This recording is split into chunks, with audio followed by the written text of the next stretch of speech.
Welcome, ladies and gentlemen. We are here to talk about the utter state that Star Wars is currently in. We will be looking at Star Wars The High Republic, which I assume will probably take quite a long time. And then we will be looking at Star Trek, because that's currently an absolute state as well. If you don't know what this is the round table. I stream every Monday, Wednesday, and Friday. And today we will be joined by Andre from Midnight's Edge. And I believe Tom might be dropping in as well, because I really desperately want to get their reactions on Geode, the literal rock of the Star Wars universe. A rock is a character. Yes, I'm not lying. We do, of course, live in an absolute clown world. Which, ladies and gents, coincidentally, if you want to support the channel, you can buy a Clown World t-shirt. This, and mugs as well. This design is pretty damn popular. I was actually really surprised. I didn't think anyone was going to buy this. I actually bought it all for me. But yeah, no, I'm pretty happy with people actually picking this up. It's a fantastic design. You can see a link to that down below in the description box. So I'm here today now just by myself. I am waiting for Andre and Tom just to round out their live stream over on Midnight's Edge, and then they will be coming over shortly, so please fear not. It won't just be my dumb voice that you'll have to hear. But ladies and gentlemen, let's discuss this. Did you even see what I'm referencing here? Do you know what we're talking about? The actual rock that is a character. This is an actual character for Star Wars now. Yeah. So let me know, guys. Is this something that you were aware of? I want to get your reaction first and foremost. I did a video to this across the weekend. I believe it was across the weekend. So what do you think? General reactions down below. Let me sock it to me. Let's hear it.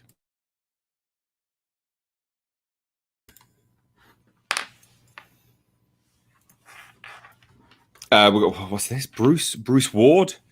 I'm secondhand embarrassed for Lucasfilm. This is so pathetic. I know. Yeah, I completely agree with you. It is. It's beyond. I don't get it.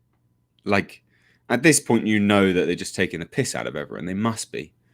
They must be having a laugh. Not my rock, Darth Hatchet.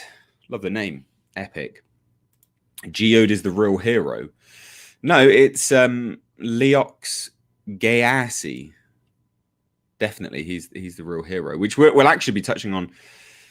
Poor choice of words, but we will be discussing that character shortly as well, because, ladies and gents, his sex life has actually been revealed as well. And I want to talk about that, not specifically his sex life, of course, but I want to discuss the fact that they seem intent on talking about what everyone gets up to. It's very strange. So it all goes hand in hand with the utter state of Star Wars currently. It's unreal. But hey, look, guys, ladies and gents, fear not, because we now know who Brie Larson's going to be playing in the Star Wars universe. Fucking Geode. So look, at the very least, we know Brie Larson. We know her character's there, and also, given her acting ability, we know it'll be top tier performance. She will rock that rock very well, I'm sure. Unreal.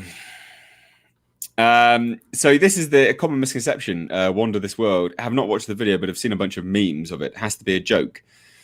Yeah, well, you think it was a joke, but it's real. And distract from something else, I would imagine, is just how bad the High Republic actually is at the moment. Because yeah, they're pretty terrible. Yeah, they're not too good, not too good at all. So anyway, as we're going through all of this, ladies and gents, and obviously my sort of level of interaction with you guys here in the chat will sort of minimize a little bit when we get guests in here. If you do want your comment read out immediately, please do use the super chat function. Super chat is actually a really good way to support the channel.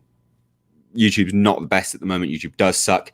A lot of people keep telling me, where's the update on Blackfields? And that right there is a very key indicator that YouTube sucks, because I did a whole release video not that long ago, couple of weeks back now. I think it was about a month ago, 2 months ago.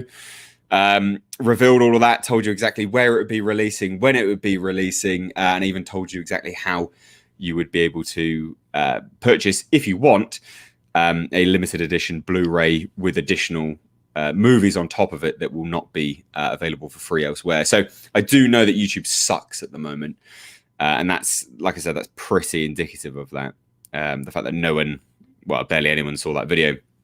So yeah, ladies and gents, if you do want to support the channel, like I say, super chats are a very, very good way of supporting the channel, but also just addressing your comments straight away.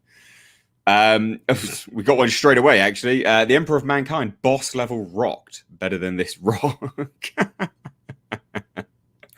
Yeah, I like that. Yeah, boss level was great. I've been wanting to watch it for a very long time. I've been trying to watch it for a very long time, but finally managed to get around to it, and then obviously reviewing it today.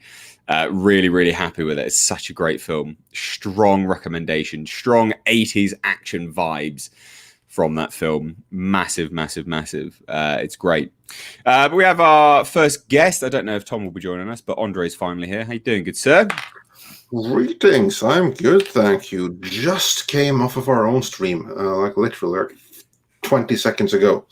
So yeah, came as quickly as I could, and I'm good, thank you. How about yourself? Yeah, not too bad, not too bad. Well, we've got to discuss the utter state that is Star Wars, and it is an absolute state, isn't it? Yeah, I think that's the best description of it. It is a state. Yeah, no. Best description of it is between a rock and a hard place. Oh, you're so punny. Oh dear, oh dear. What is your reaction to this goddamn fucking rock? Tell me. Well, I couldn't believe it at first. My very, very first reaction. Actually, you can watch our reaction because we were in a live stream on Friday when this thing first dropped on Instagram. So we watched it like three, 4 times over. And yeah, so that's right up on Midnight's Edge right now. And Thomas in the chat. I couldn't believe it. Like the first time I saw it, I was like, "Oh, this is so cute!" Like the sassy co-pilot is his rock, and Rob was like, "No, there's an actual rock." And I was like, "You're joking! I must have missed that." Like, oh shit, he's not kidding. There is a rock. The navigator is a freaking rock. And then we rewatched it a few times, and it got like worse and worse the more we viewed it. And more information has come out since, not just about Geode, the rock, but also Leox Gyasi. Yeah, whose name likes to get up to and stuff like that, don't they? Whose name is not pronounced Gayas, which is what I first thought. But yeah. So it's unbelievable. Again, as I put before, like to me, like, the whole thing just seems like the equivalent of putting your pronouns in your Twitter bio. Like this is the novel version of it. It's just mental, isn't it? Like I mean, look, as rocks go and as characters go, it's clearly damn uninventive, right? Obviously. But then they go one step further and they call it fucking Geode. Oh, that's nothing. Yeah, but that goes with the territory because, like, the vessel, the spaceship is also called. Oh my god! Vessel. Yes. Oh god! Like, I'd be willing to bet that Leox's home planet is called Planet, and his villain, his arch nemesis, is called Villain. Oh yeah, I bet. Yeah. Oh, it must be. I can't work, like, I can't wrap my head around how would you go about how would you go about pitching this? Like, it must have been a joke. It must have been a joke. And if people look at this now and don't see the fact that they really hate you, you know, they hate Star Wars fans. Clearly, very clearly. I don't know what to tell you. I don't know what to tell you. Look at it. It's a goddamn rock called Geode. It's mental. My best guess, and this is my best. I don't know if it's true, but the only thing that I can imagine to have explained this is that you have a bunch of writers who think they're so incredibly virtuous, and they're locked in a room, and then groupthink happens, where everyone comes up with these ideas, and they all share, and no one wants to be like the party spoiler who says, you know, that's actually a really dumb idea. So like, okay, I'm going to quiet myself and say, yay, bestest ever. And they all go and they convince themselves over their own superiority and how amazing they are and how everyone is going to love this. And because of that groupthink, every single person that thinks that this ain't going to work, they're going to censor their own opinions. They're going to go with the flow. And then this is what happens. That's my best theory on how this could be. I really don't think that this is like, oh, we're going to show those fans. We're really going to stick it to them. I think that they genuinely tried to make the best thing possible. And in so doing, this is what they came up with because of groupthink. Well, it goes back to that initial video that they dropped where they had brainstorming diversity and dinosaurs. Yeah, exactly. Diversity and diversity and dinosaurs. I mean, you must have known what. I saw that and I was like, well, this is going to be garbage. But I didn't think it was going to be as stooping so low as Geode. I mean, that's a whole other. It's painful. It's absolutely painful. We've got some great comments as well in the chat here as well. Some super chat. So we got Buttcrack Studios says this shows a lack of talent from Star Wars. Well, firstly, thank you so much for the super chat. It really does help the channel out. So thank you. And thank you to anyone else who does as well. I think it shows more than a lack of talent. I just think it's a lack of management. Like how. Yes, there must have been a writer's room, and yes, there must be groupthink and things like that, as you rightly say. But then there's clearly managers of that, and they must have looked at that and gone, yep, approve it, or no, that's garbage, what are you doing? You know? Because the writer's room's got to answer to someone, and someone's looked at that and signed it off. It's terrible. It's absolutely atrocious. So bad. Marshmallow here says we can trash this shortly. Serious question: is there anyone that likes this new character and the High Republic? If so, why? So this actually goes into another question from another member of the channel, John Davies, who says, "Do you know anyone who has read any of the High Republic stuff? Once Geode was announced, I went hunting for people justifying it, and Star Wars Explained claims it's a really good character." Well, Star Wars Explained is an absolute cuck. I would like to point out that the book in which Geode appears has not yet been released. Yeah, so Star Wars Explained is he's either got it or he's being paid to bump it up. One does not have to rule out the other. Yeah, no, exactly. Yeah, absolutely, exactly. So both points there kind of go into one another. So thank you so much for that, Marshmallow Dude. Even the EU character Waru had more thought put into him. I'm not aware of that character. Do you know that character? Never heard of. Well, yeah. I mean, me and you are we were on the peripherals of this stuff. Yeah, very, very much so. Royston Parker, my dude. Nothing came through there, so I think that's probably something from YouTube side of things. They probably just deleted that, so I'm sorry about that. But thank you again so much for the super chats. Either way, I just. Going back to that whole like Star Wars Explained guy, like he goes on like rampant blockages on Twitter, doesn't he? Of just like anyone.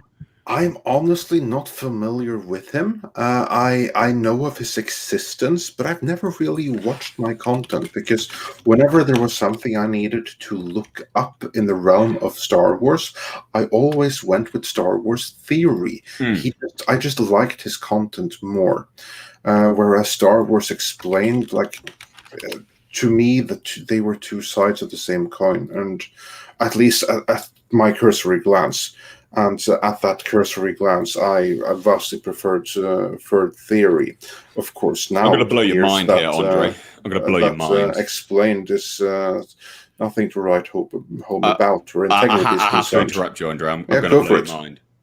This is Star Wars theory. Star Wars explained. Are you? No, mate, I'm not. I'm not kidding at all. This is Star Wars explained. And everyone else, you're welcome for the fucking nightmares. Just throwing it out there. Brilliant stuff. You think I'm joking? I'm not joking. Oh dear, oh dear. I think I have just killed Andre. His Are you all right? Yeah, I just fell over there almost. that's Oh my god! Has he put this? Well, I bet that this picture scored him many woke points. Dear. Well, whatever gets him off. Like if he likes to be bound and shackled and look sexy while he's being good. Oh, Andre, you think he looks sexy? Do you, good sir? No. I said if he thinks. Ah, I see. Yeah. Okay, if he thinks, I'm not referring my own opinions right here. I'm just trying not to be judgmental. So whatever preference he has, doesn't involve me. Dear. God damn. Oh, so funny. Anyway, Al Manuelo 3. Leox hasn't sculpted the slab yet to a rock dildo. Yeah, well, apparently not. Let's see the general reaction from people. Imperial Olympus says, "Hail, no Tom." No, he's going to try and jump on. He has said he'll try and come back on. So I invited him. He dropped in briefly. Yeah. To be fair, Tom has just been on 4-hour other streams, so he's going to have and have some other stuff that he has to do in the meantime, like put out the dog and stuff like that. So yeah. A lot of people are not liking that picture. Iron Wolf, stunning and brave. It's the most stunning and bravest ever. Yeah. Super stunning and brave. Yeah. I haven't really paid too much attention to Star Wars Explained. I get that he has done that he's like fallen on the wrong side of things where opinions are concerned. And he has really doubled down, and looking at that picture I can kind of like see why. Yeah. So yeah, I'm team Star Wars theory all the way. Loads of people. Oh, the comments from you guys are class. I love it. I'm so sorry, guys. Harry Nice Guy says, "I'm sure this grey brick becomes a Jedi eventually." That's the thing. Where do they go with this? You know, this character of a rock. Where can you actually go? How can he hold the lightsaber? How can he navigate? Yeah. Well, yeah, exactly. Yeah, exactly. How? Well, he can't do anything, can he? I just don't.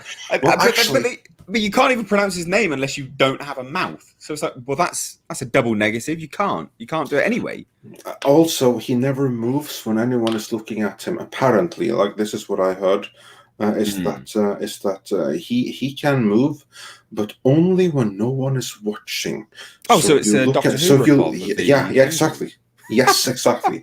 So like you look at him and he's like right there, and then you look away and look back. Oh, now he's over there. Yeah. So yeah, good going. God damn. Marshmallow says to try and get that Star Wars girl here. Nah, she's busy, so no. Skits 3D says, "So I watched another YouTuber say he got the books all three, and he said he liked Geode's character, but of course he hated the fact that it was a rock. Then he doesn't like the character, then does he? Surely, like one sort of cancels out the other, I guess. I don't. Maybe I'll have to look into it. I don't know, but." I just think, what a load of... So he liked the character, but he didn't like that the character was a rock. That seems like a mild inconsistency. Well, yeah, exactly. That's yeah. It just seems to counteract one another, doesn't it? To be fair. Yeah. Noah Sprague says, "This reminds me of the SpongeBob episode where Patrick puts a rock in the Great Snail Race and everyone tells him his snail is a rock." I think I've seen that one. Yeah. I don't get it. Why? Like, what? What's the point in it? And when I did my video in it, I was like, well, it's almost like they're trying to be, you know, they're trying to be like Pokemon, you know, like Geode and things like that. Like, oh, we've got a rock here, blah blah blah. Obviously, it's not the same, but it's just that level of just total utter nonsense.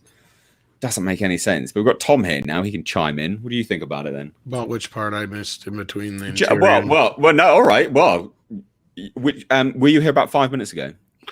I was jumping in between, and there's the delay, so I didn't hear. Perfect. Well, so you were. Did you see the picture of Star Wars Explained? Is what he's asking.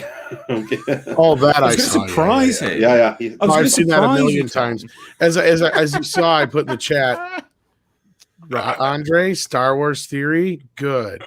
Yeah, Star Wars Explained, bad. Yeah, I've gotten this, but not exactly why. But of course, that explains quite a few things. Two different people. God damn. As I said, I always gravitated towards theory. Yes, indeed. Yeah. Well, yeah, it seems a bit more down to earth, I guess. Oh, yeah. Less of a mouthpiece. You got my last name right. Hey, boss man, Andre. There you go. You get a bit of a shout out there. Cheers. So what's your thoughts on this?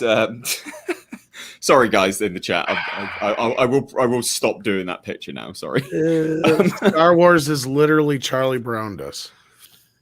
You know, Okay. you ever seen the Great Pumpkin where, you know, like, I got bubble gum, I got a quarter, I got a popcorn ball, and Charlie Brown, I got a rock. Yeah, we got a rock. So. We got given a rock, folks. I just what was your actual initial reaction? What did you think of it? I thought it was fucking fake. And then, like Andre too, I got what he was saying, because at first, in the first viewing, when the way they word it is like his co-pilot is Geode, and then they talk about the chick there too, and he thought they meant like his co-pilot is that chick and she's his rock. I'm like, no, Andre, the rock is a character. And he's like, wait a minute, I got to see that again. No. He thought we had misunderstood. And I'm like, no, I'm pretty sure Andre the Rock's character.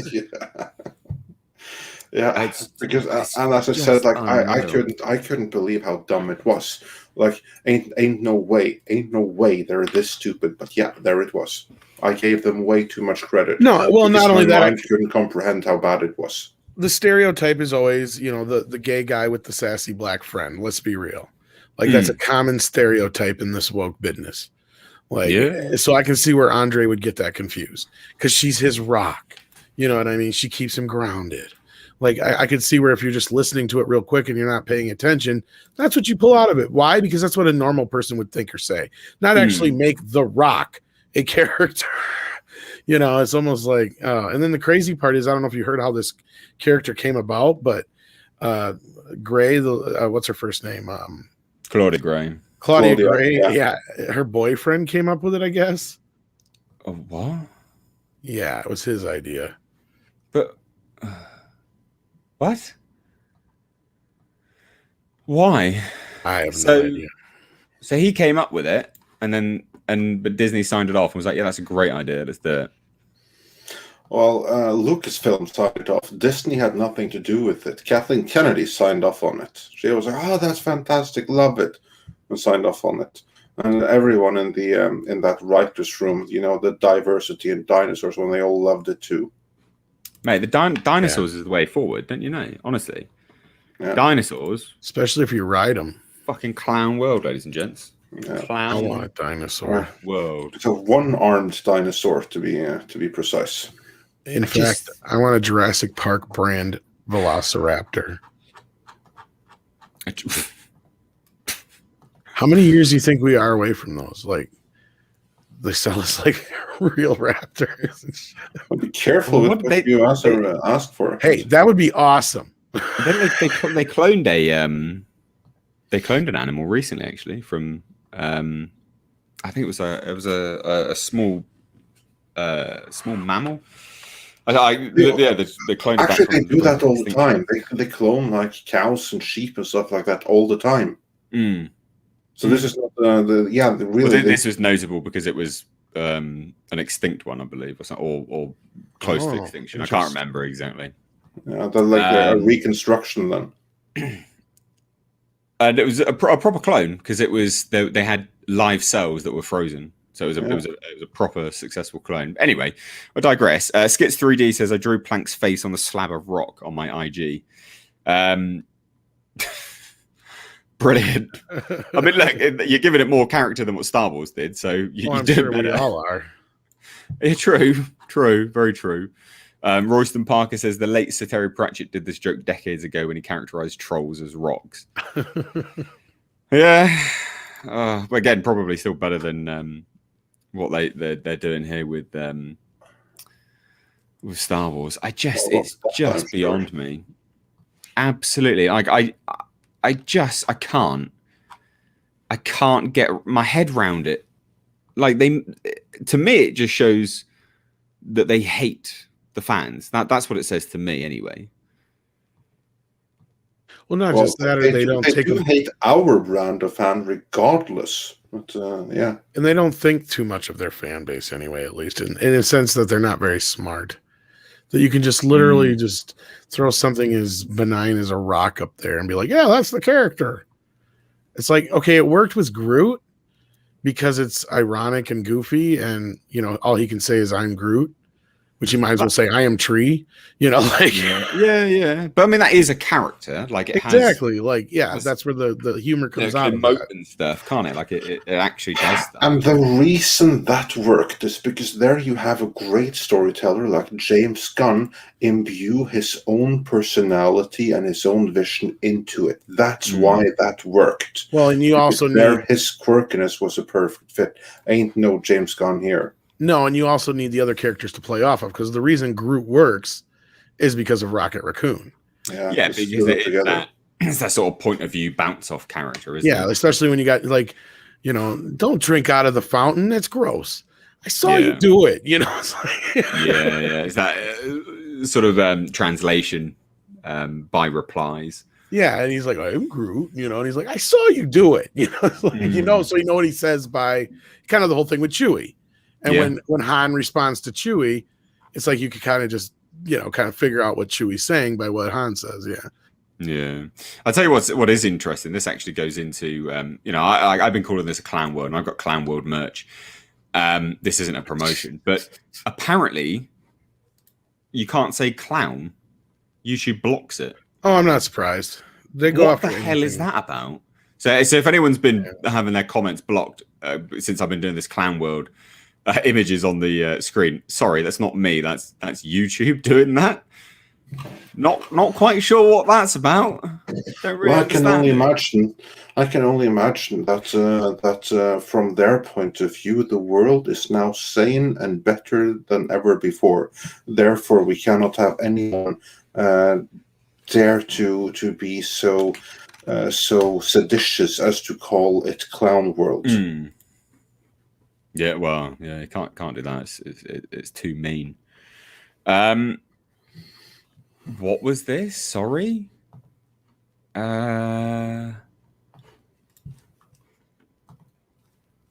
Did you see James Gunn kicking off on Twitter about cancel culture not being a thing? I didn't see that. No, I don't see it at all. On Twitter, I'm not interested. I saw he liked a tweet that somebody had said, but I don't know if it mentioned cancel culture so much as it was something about Gina, and I remember people jumping on that, which is fair, considering a lot of people jumped on Gina's tweet her Instagram post that she didn't even write. But I mean, outside of that, he's been quiet. But no, I did not see him say anything about cancel culture. But so I can't speak to it. Which, of course, would be really disingenuous of him in that case. Oh, my God. Very much so. Yeah.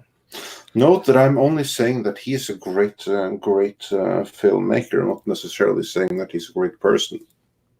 Right, I've got it here, actually. Oh, yeah, you can definitely separate the two in some instances.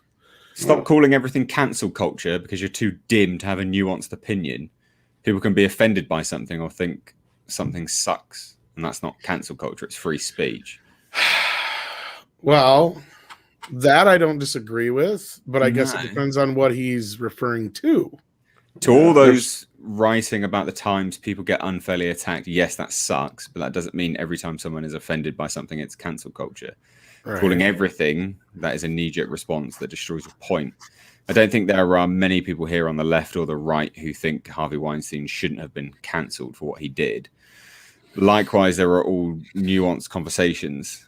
I think most Latin people love Speedy Gonzalez. Okay.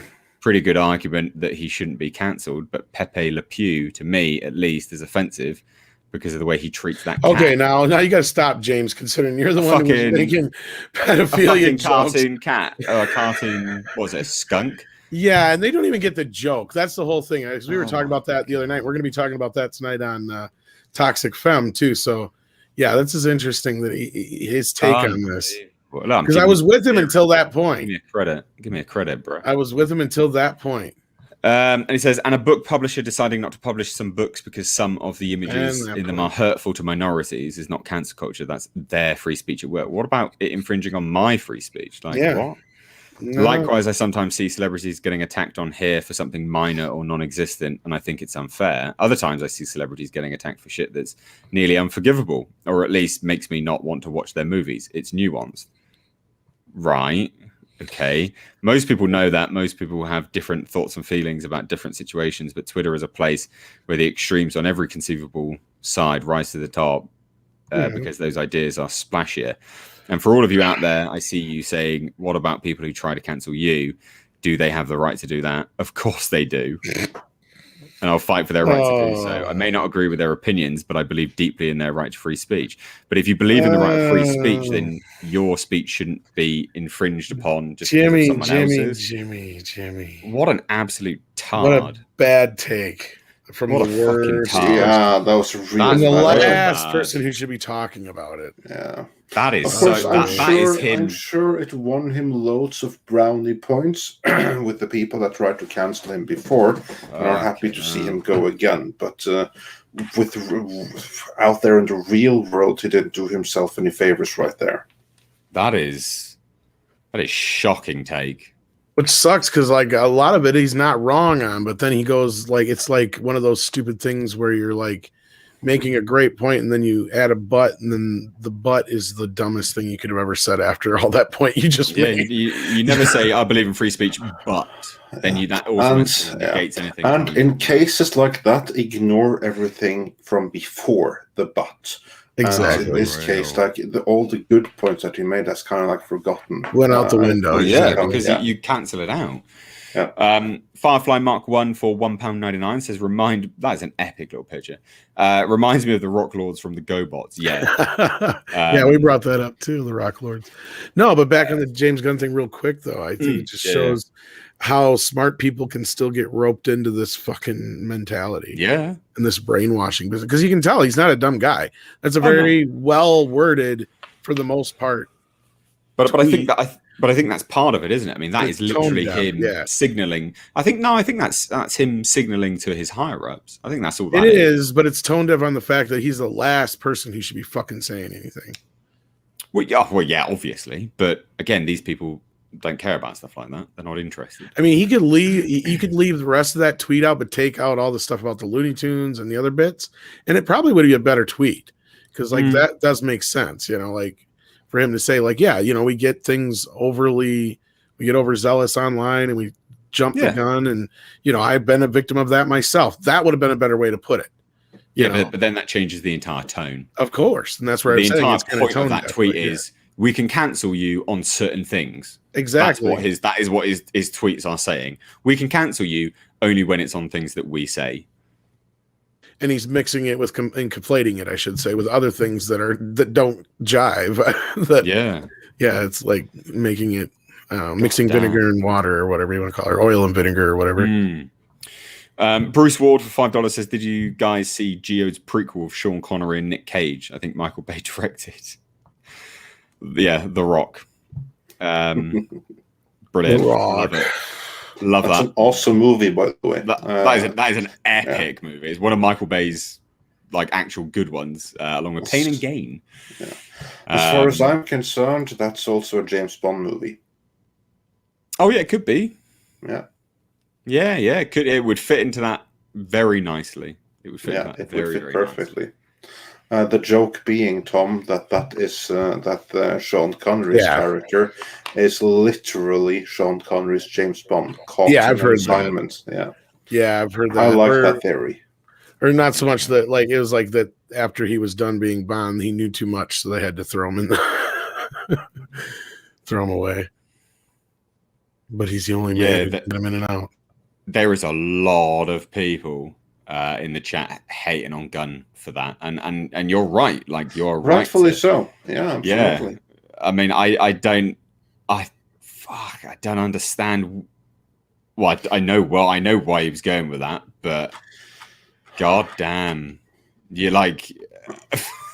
Well, and somebody who's come to his defense, as I have, and even Andre has at some points, it really pisses you off when you see things like that. It's like, dude. Yeah, really. It's like, also read the room. It's like sad too. Is like Guardians of the Galaxy 3 was like one of the few Marvel things I actually look forward to right now. And this diminishes the anticipation of that. Yeah. Well, yeah, but also he's working on the Suicide Squad as well, isn't he? No, yeah, that's done, but yeah. Yeah, that too. That also is probably going to be great fun. I mean, he might be on post-production now, but yeah. Yeah, it definitely is. Because it's coming out in just a few months, isn't it? That's what I'm saying, yeah. So it's either done or close to it, yeah. Yeah. Yeah, a few cool things coming on streaming in the near future. I want to say I heard something about a screening for that went well, because didn't I tell you something about that, Andre, or something? I don't recall so. Yeah, I thought I heard something about a screening that went pretty well for that, though. So I would take that for granted that with him it's going to go great. Real quick with some super chats here. We've got Marsh. Thank you all so much, guys, with the super chats. Thank you once again. And if you do want to help support the channel and also get your point to the panel and myself real quick, chuck it down here as a super chat. Serious question, thoughts on Rational Wiki? I don't know what that is. Guys, do you know what Rational Wiki? I'm familiar with it. I have to double check. I think that's like where you can get like straight non-BS points on. It's like Wikipedia, but less diplomatic and more real. Let me just check that up. Okay. I think I read like Scientology articles and stuff like that on. I think it's pretty cool. Let me just go and check that real quick. But yeah, I'm familiar with it. So I've used it a couple of times.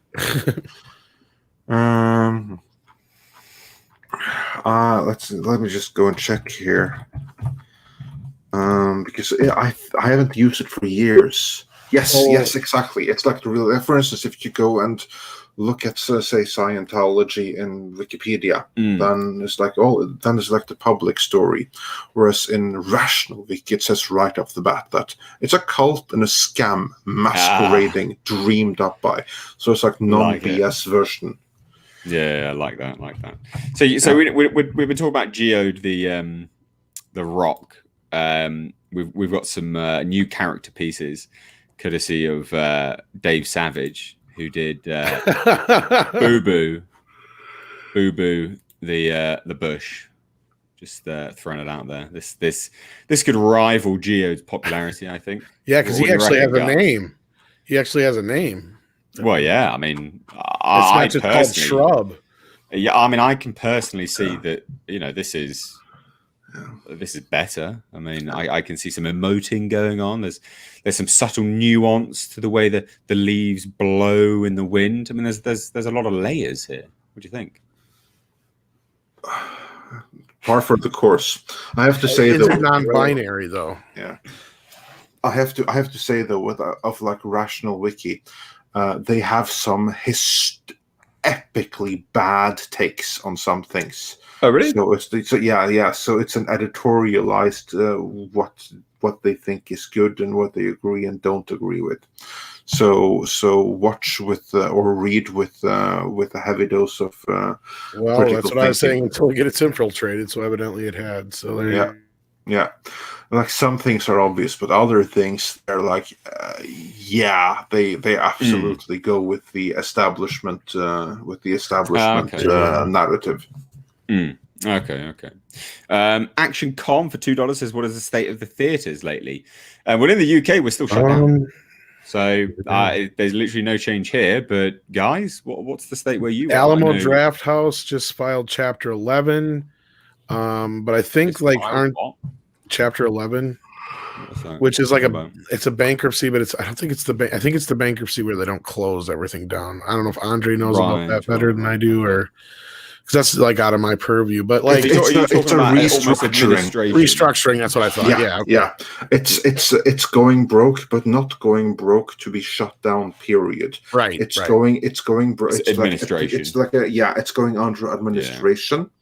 And during that period, it will be administered to get rid of its debt, and if it can get through that, then the company can continue its business afterwards under preferably new management. Like for instance, Marvel lost the movie rights to their famous characters in a Chapter 11 restructuring. Right. Then the movie rights to Spider-Man and all that was forcibly sold off to pay off the company's debts. That's what I was thinking, but I wasn't 100% sure, so I checked in with the specialist. But yeah, so they have done that. AMC and the rest of them, I think they're getting bailed out in the whole bailout deal, so...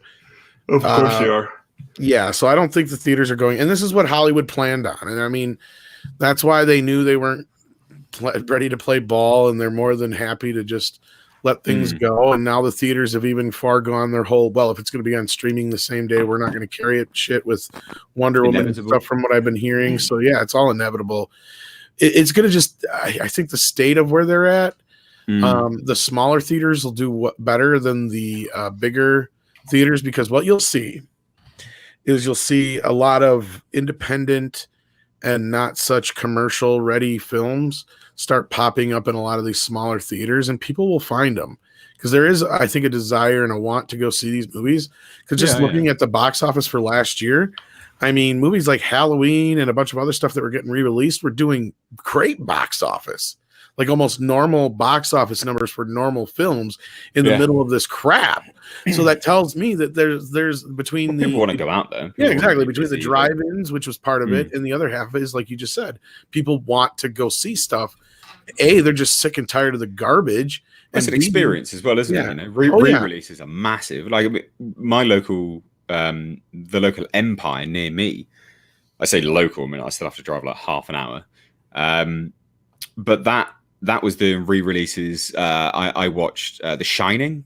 I watched Akira, all with subtitles and things. It was great. Fucking loved it. It was awesome. And they were showing a whole bunch of other stuff as well. But you know, that's they need to get on that a little bit more, I think. You know, just do re-releases, because it doesn't cost them much. The theatre chains can do re-release films, and it actually doesn't cost them much. No. They make a lot more money doing a re-release film than they do an actual current release film, which is makes sense. And that used to be part of the structure for the studio system before video came along. The movies that would stick around were the ones that they would re-release every 2-3 years, sometimes 5, what have you. And that kind of kicked off the whole Disney structure of re-releasing the films all the time too. And actually Disney's probably the one who first did it. But yeah, that's what they used to do. And you get the chance to go see Star Wars before Return of the Jedi came out, you know, in the theaters, because not everybody had video then, you know. But then video came along and kind of killed that off, and then Star Wars revived it again, and it worked for a little bit. You had The Exorcist and a couple of that did all right in revivals. Wizard of Oz, I think, did okay. But then you just had some that just kind of fell and didn't do too well, like Jurassic Park. I don't think did that well. I know Star Wars Episode 1 really failed in its revival release. So like it just kind of fell away, and they quit doing it for a little bit. But then now I'm wondering. I'm hoping this is going to rekindle that a little bit, surely. Yeah, I hope so.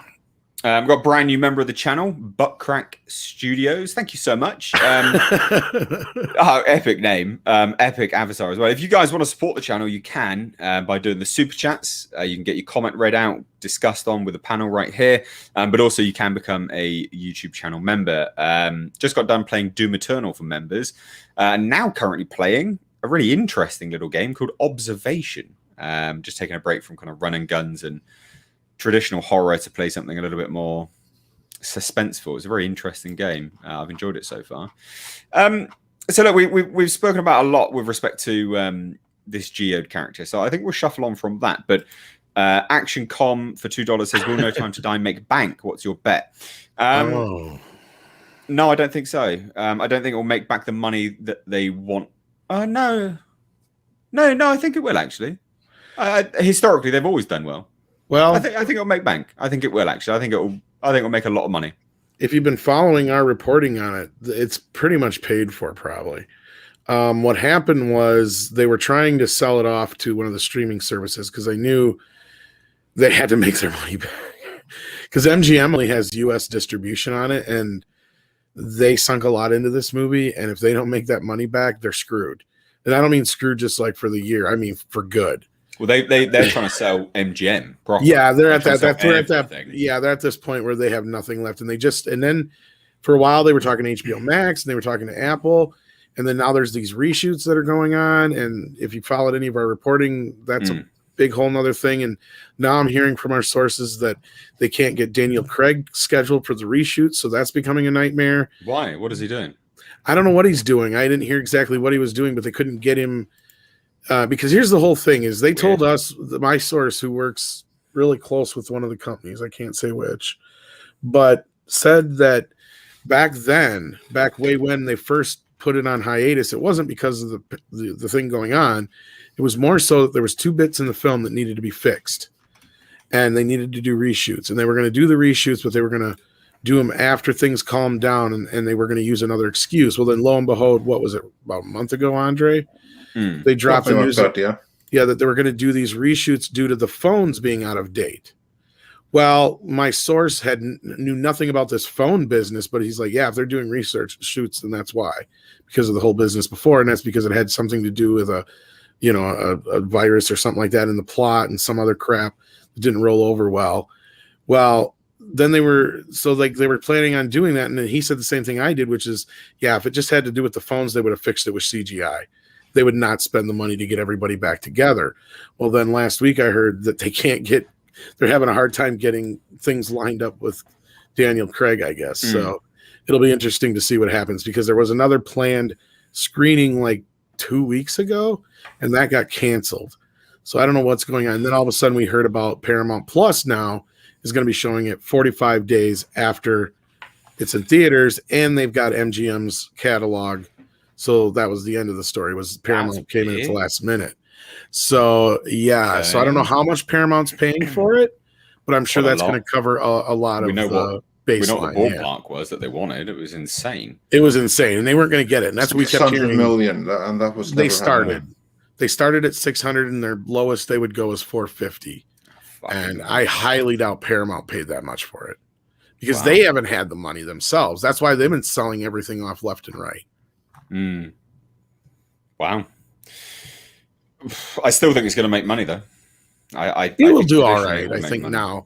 I think they hedge their bets the best they can in this situation. It'll probably make $100, $200 million at the best in the box office worldwide. But the money they made off of Paramount will probably make up for it in video sales and stuff like that. Yeah. I think the movie is going to open big, but after it has, it's going to drop off bad and fast.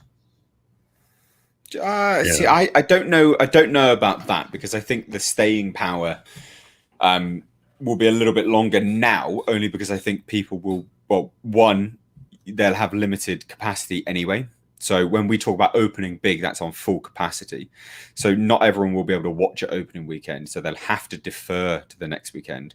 And then this is a constant rolling thing. And it will just keep going and going. But I also think that there'll be people that won't want to watch it initially because they'll want to wait anyway. I think it'll have staying power on circumstance, not because of the movie. Well, and I think it'll do better. That will want to watch it, but defer for 1 week. What if they, in the days in the meantime, hear this is a horrible movie, made me feeling really depressed, don't go? Well, not just that it's going to be on Paramount Plus in 45 days after it comes out. But we can't get any of that shit in the UK. Well, that doesn't mean it ain't going to be available in other places. Well, not just that, but I mean actual official places. But also, I mean, it'll do okay overseas because Bond movies always do. But Universal and Annapurna get that money. Yeah, What's going to matter I just for think- MGM is how it does in the US. And I think just- if it doesn't do well, then that'll signify to us how much they got out of Paramount for it. Because if they turn around and really push MGM for a sale altogether, unless Paramount already has that in the cards, maybe they did. I don't know. I don't know where they would have got the money, but I think you can't underestimate the fact that people want to be out of their fucking houses at the moment, like, especially in the UK. We've been locked down for a whole year. it will do well in the UK. Pissed now. I'm sure it will do well in the UK. Bond movies traditionally do so. Well, yeah, it's a British thing, isn't it? Exactly. So now, Bird Boy, member of the channel and epic contributor here with a super chat. So thank you so much. There's hello H and chat. Star Wars future under this leadership will be trash to me personally. Episodes 1 to 6 are canon, the one and only Star Wars movies, and I think you probably speak for quite a few people, to be honest. Yeah, I think you speak for quite a few people there. Honestly, I'm happy to just keep the first three, but it's just me. Yeah, well, yeah, true. Yeah, well, there's even that as well, isn't there? To be honest, but I've gotten to that point. Yeah. Right. So I wanted to talk about, and I want to be careful my wording here because earlier I was like, I want to touch on Leox Gyasi's life, but obviously I don't want to do that. I don't want to be as per Star Wars anyway. It doesn't really get up to much. So let's have a look at this crap. Oh, I sent you a much higher quality version of it, but there you go. Did you? Let me have a look. Yeah, I did. Did I open it by accident? I think. Oh, I did. It Yeah. doesn't matter, but you can actually probably read this one. The other one's got really small writing on it. It's not bad. Well, anyway, this is an official thing from. Where was this? Where was this originated? StarWars.com. So it's the official StarWars.com description of Leox Gyasi. Gyasi. I don't disagree with you, but I'm just, if I don't say it the other way, then yeah, of course. So Leox is the charming rogue pilot of the vessel, who may or may not have a fondness for spice. Are they telling me that he's a crackhead? I think they're trying to hint that he's more like a pothead, but yeah. Right. Because we got to remember, this character is loosely based on Han Solo? No, well, Harrison that Ford. too. Well, basically, it's like if you took Han Solo and mixed him with Matthew McConaughey. Right. And made him asexually ambiguous. Yeah. Sounds like shit. Despite his undeniable good looks, ladies and gents, ladies in the chat, I know that it's normally a sausage fest in here, but any ladies in this chat, you look at this guy like, well, and also the men as well. You might think this guy is absolutely incredibly good looking. Please let me know. Is this Leox cartoon character incredibly good looking? Please do let me know.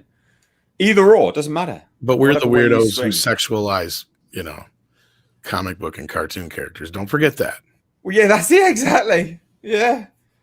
That's what they say, isn't it? Oh, no, that's the irony, isn't it? It's ridiculous. So despite his undeniable good looks, romantic and sexual encounters are actually not imperative to him. In fact, he identifies as asexual. Because, everybody else in the Star Wars universe is so fucking sex crazed, they can't stop talking about it or doing it constantly. But not Leox. He's got restraint. His primary focus is piloting the vessel with his navigator Geode, or the bin guild, which we've already had our fun with Geode. So. Fucking, this is just atrocious. Like, this is. I had to double check to see if this was real. Like, I was no way they posted this on an actual Star Wars website. But lo and behold, they did. And as I said, to me, this is the equivalent of posting your pronouns in the Twitter bio, only even worse. Because here is you make a point out of saying this is the character's sexuality and preferences, and he is so pro that even though he could get anyone he wanted, animal, plant, man, woman, or mineral, he chooses to just be a driver. Let's be real. He's half the stoners you would run into walking down the streets of San Francisco. Yeah, go to California. You'll be fine. This is. That's what I'm saying. That's exactly what he is. It's just atrocious. And so there's a few super chats and a great comment from John Davies here. So I just want to get to that real quick because it will tie into all this. Dude, this guy needs some meat. Well, apparently he's asexual. He ain't getting no meat, whether it's a good old beef sandwich. Or, that's what I love about the description. I mean, I was being kind of facetious, but it's true. It's like saying a statement like that makes it sound like everybody is just overly sexualized, and this guy is the guy who can resist it. Despite the fact that he can. It's just not important to him. So whatever, just deal with it, I guess. Yeah. Ridiculous. Anna Folkenstahl says Leox has no goal and no backstory, even Plank of Wood has a backstory. Yeah. And then goes right into this. And FYI, thank you all so much. The people doing the super chats, really appreciate it. And I appreciate anyone here just watching. We've got a really good the Monday night streams are epic. So thank you all so much for tuning in. John Davies, member of the channel, says it should be pointed out that this character was introduced in a children's young adults book. Yeah. And they're going to go online now after this, after reading about him, as kids do on their phones or whatever, and then Google it and go, learn more about Leox Gyasi. And then, he's asexual. What's asexual? I think we're safe. I don't think anybody's really reading these books. No, but you know what I mean. I know what you mean. Yeah, I'm making a joke, isn't it? I mean, it's just there's literally no point. I just think what? FYI, ladies and gents, please don't take any offense when I'm saying Leox Gyasi. It's a riff on his last name, obviously. So I mean no offense to anyone that is asked for it. Well, exactly. I mean, it's there for the taking. It's they're almost doing it so we do it. They're almost doing it so we do it on purpose, and then that way they can say, "See." That's part of it as well. And it's like you guys make it too easy. And that's where I was saying on our show earlier is like a lot of this crap isn't going to stop until members of the LGBT community and non-white men come out and start saying, look, we've had enough of this shit. This isn't representative of us at all. Because I don't know any gay person or any trans person or any, non-white person or anything like that I've seen in any movies or television shows that represents anybody I've met in my lifetime remotely. No, absolutely not. And like, I've said it quite a few times when I've on live streams or in videos, I've got a lovely group of as diverse as you want people that watch my channel, and it's fantastic interacting with you. Like I get emails from people, and it's fascinating. So I covered something to do with transgenderism. I can't remember what it was. It was obviously a character or something like that.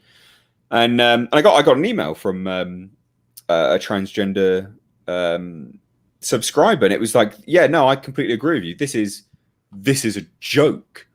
Most people that are in this situation just want to be left alone. Like they just want to live their life. Like leave me the fuck alone. I'm like, that's what I thought. Like they don't want attention brought to them because that's not what they want. They're doing it because it's not something that they chose specifically.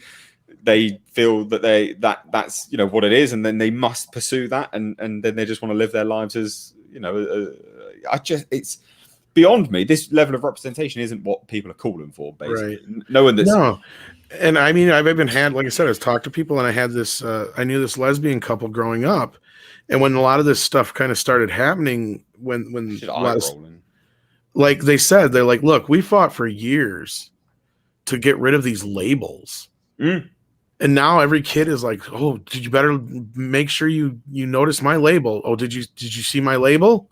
I'm this, and they hate that. How's that acceptance if you're being singled out? Exactly. That's what they were trying to say. Acceptance is just blending in, isn't it? That's acceptance. If you can blend in, that's being accepted, surely. And they were one of the few people I talked to, because a while back I had this incident where the short version is when they were talking about Bert and Ernie being gay. And I brought up the whole point, and then there was this, it's for some reason it got down the trans road, and I brought up something about kids, being transitioning at young ages, and I'm like, no, kids shouldn't be allowed to be able to pick that shit, because if I would have been able to pick what I wanted to be as a kid, I'd have been He-Man, a Ninja Turtle, and a dinosaur by the time I was 12. Yeah, I would have been Conan and Wolverine. Exactly.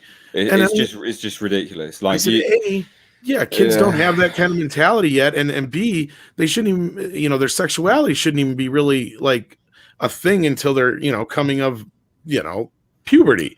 Well, look, if a child can't decide that they can go off and fuck someone, they can't decide that they can, So I got this barrage of transphobe shit. But between that, I talked to my friends, but then I also had a few, like you said, a few people in the trans community reach out to me, and they said, "No, Tom, you're right," because that's the whole problem. And the basis of my original point with Bert and Ernie was, I've talked to friends about it before, and they said, like, it just defeats the whole purpose of everything we fought for all these years, because just assuming that Bert and Ernie are gay is kind of going with the stereotype. Just because they're men and they live together does not necessarily mean they're gay. Yeah, no, you're completely right. Like, you can't have a bromance anymore. You're not allowed to have a bromance. You can't have something which is completely benign anymore. You must be, just because they live together and they're, I can't remember if their beds are in the same room or whatever, but I think you can't have that. And you must be, doing each other left, right, and center. Like, really? Come on. Like, that's a stereotype. Besides, right there. That's just disgraceful. Bert might be gay, but no way Ernie's gay.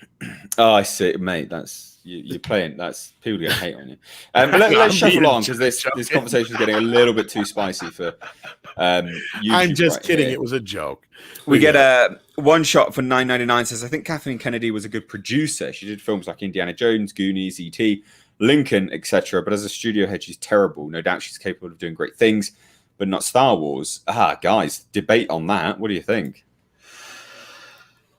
She's clearly. I agree. I agree that she can be a great producer for the right kind of films, for like more autistic movies and like war movies and things that are like dramas based in realities. For that, I think she can be a great producer. And I think that she can be a great producer in terms of like getting the Brooklyn Bridge closed for Steven Spielberg. I think that she can even be a great studio head, provided that she manages like award-bait movies, but for like a sci-fi fantasy franchise and running a studio that is centered around that, she has proven herself to be worse than useless. I don't think she's good, period. I just think what you look at what you got here. You said Indiana Jones, Goonies, E.T., and Lincoln. What do all these things have in common? Well, 3 out of the 4, actually all 4 of the 4 were produced by Steven Spielberg, and 3 out of the 4 were directed by Steven Spielberg. Yeah. And that's the thing, is she attached herself to the Steven Spielberg wagon very early on. And as I pointed out many times, it's very easy to be successful when you're producing films for somebody like Steven Spielberg. And you go through her resume, and she's had a lot of successful films, but they're always directed by, in this case, Richard Donner for Goonies, who's already was an established director. She's worked with other directors, and 9 times out of 10, it works out very well if they're a very well established director. But now if you get other films out there where they're not, then you get these forgettable films that nobody remembers, and shit like Milk Money and stuff like M. Shyamalan movies and crap like that. Like, and granted, she was there for Sixth Sense, but she was also, I believe, on there for Avatar and The Last Airbender. So go figure on that one. So like, she hitches herself to wagons, and that's why she's gotten where she is. I don't think she's in the least bit a producer who's a creative producer, at least in any way, shape, or form. She might be good with people. She might be good with facilitating things. But again, I digress. It's real easy to facilitate shit when you're Steven Spielberg's producer. Yeah. Admiral Awesome chimes in here. Says Mr. H is way sexier than that fool Leox. Well, look, I appreciate the vote of confidence, Admiral Awesome. I don't disagree with that, and I'm straight as super chat as well. So thank you so much. Appreciate it. Cheers. I just think it's and going back to like our earlier conversation, that there's a lot of people. Marshmallow says, "Smash that like." Almost missed this one. I'll say it. He looks skeezy. He looks like he's going to rip me off if I let him in my house. Not you, Leox. Yeah, no. I mean, look. It's very clearly Matthew McConaughey and Han Solo. Like it's if Matthew McConaughey was cast as Han Solo, that's all it is, isn't it? And it's just garbage. Like it's trash. It's crap. The least amount of work possible. Yeah, no, it really is. It really is. I mean, what else? That's all they know how to do is the same caricatures. It's either a Han Solo caricature or Obi-Wan Kenobi caricature. Yeah, it's just archetypes, isn't it? Or archetypes. That's another word for it, I guess. But I don't know if I'd give them that much credit. Yeah, true. Yeah.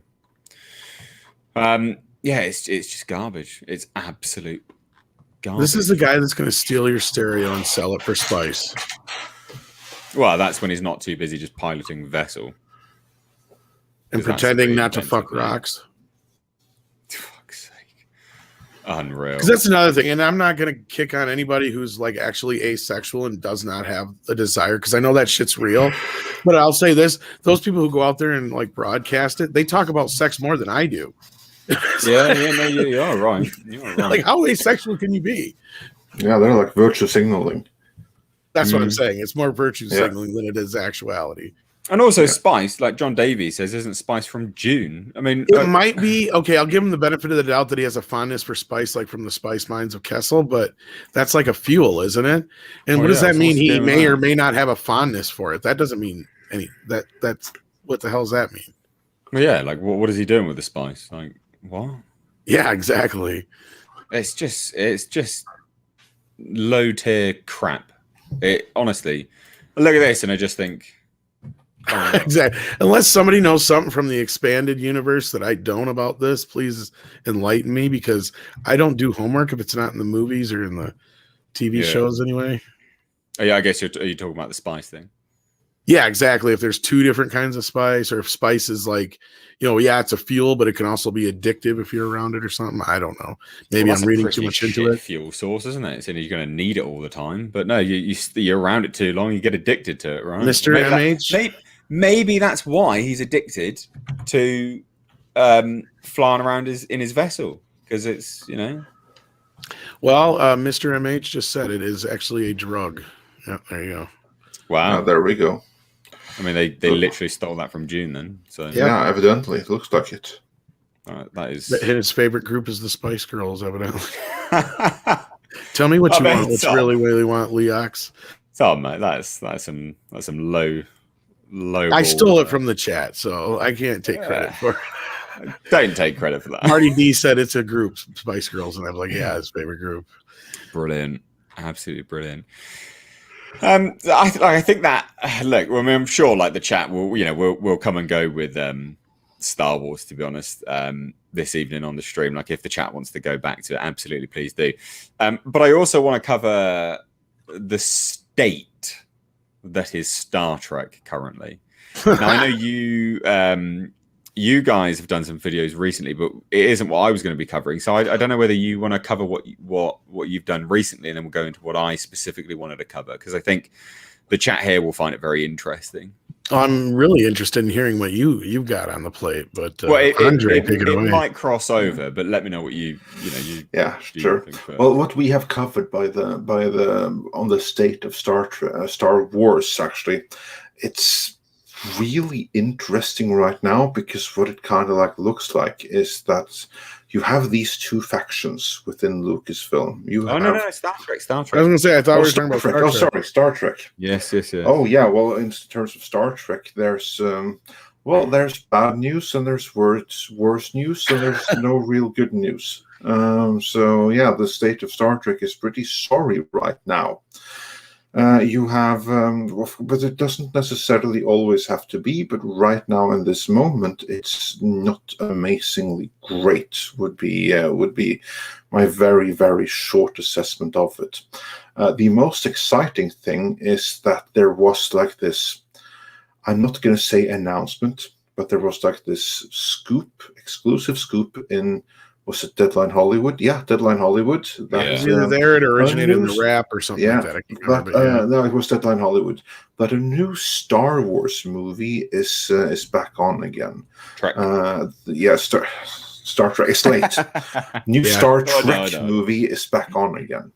and it will be produced by J.J. Abrams' Bad Robots. They're back in business again, and they didn't have to be, because their development deal with Paramount for Star Trek is now up.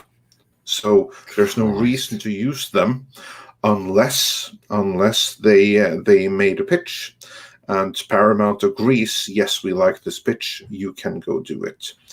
So J.J. Abrams will be producing through Bad Robots. This has not been greenlit. Yeah, exactly. We're getting to it. We're not getting to it. I'm just referring to this scoop from Deadline Hollywood, which is not an announcement. But J.J. Abrams, according to this scoop, he will produce, and the writer is an up-and-coming writer who also wrote for Star Trek Discovery. And what she wrote was one of the worst episodes of Star Trek Discovery Season 3, which would make her the writer of one of the worst episodes of the entire Trek canon, and non-canon. So she is the one that then, by all accounts, is set to write this new. But is this movie ever going to happen? Now, there's the question. Because, as I said, this is not an official announcement. We have seen many such backdoor announcements many times before, haven't we, Tom? Yeah, this is one of those things where a writer gets an idea, and let's just say they happen to get in for a pitch, and then the first thing they do, or somebody within the production company that's behind it, will call somebody they know at Deadline, in this case, I guess, or the Hollywood Reporter, or Rap, or whatever. And that's when they say a source says this, which is, what we do. So I can't knock on them for that. But in this case, one of these kind of deals, and I know Mr. H, you know what I'm talking about, because we've seen a similar situation, at least what I'm alluding to, with the Hellraiser series. Yeah. Where people they just put stuff out there to just kind of hope that it generates interest, and it pushes things a little farther ahead than maybe the studio or the money people or anything like that have gotten at that point. And it's just like the Section 31 show. PR, basically, it's to generate PR, to give a studio confidence in the project, or at the very least get people talking about it. Exactly. And that's their aim, is to get things greenlit. It was the same with the Hellraiser thing recently. Exactly. Yes. Which I'd only learnt about in passing, because they just kind of let it slip, going, oh yeah, blah blah blah. I was like, what? So it's not actually fucking greenlit then? They're like, no. So right, yeah, okay, well done.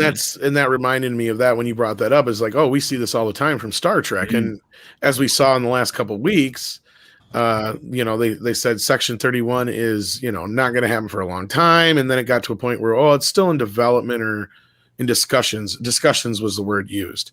Yeah. Well, that's a far cry from breaking script, which is what they said they were doing, or breaking story, which is what they said they were doing a few months prior to that. So, and then, the hint was that nothing was going to be done with Trek until the current run of shows are done. Okay. So that tells me they're waiting until their shit runs out with Secret Hideout, and they're done. And that's kind of the rumblings I've heard too. And I've heard a little bit more since we've done our video, but not much more. It's all kind of the same kind of thing. And it's funny that Andre kept jumping to Star Wars with the whole Civil War thing, because we might be seeing a low-level similar thing going on over at the Star Trek world right now, because it kind of seems to appear that, Kurtzman has kind of been pushed out of everything. Kiva Goldsman took over for Picard later in that show, and then we heard from a few places, and things are rumbling about another series that's possibly in the works that has nothing to do with anybody in Bad Robot, in that Khan series. And then there was, Strange New Worlds, which came up, and then I heard that it was basically Akiva Goldsman's baby. And if you do a little research, you can see that Akiva Goldsman actually has a history with Emma Watts, so there might be something there to where he's not necessarily attached to Bad Robot or Secret Hideout. He has his own company, so he could be trying to work in his own thing.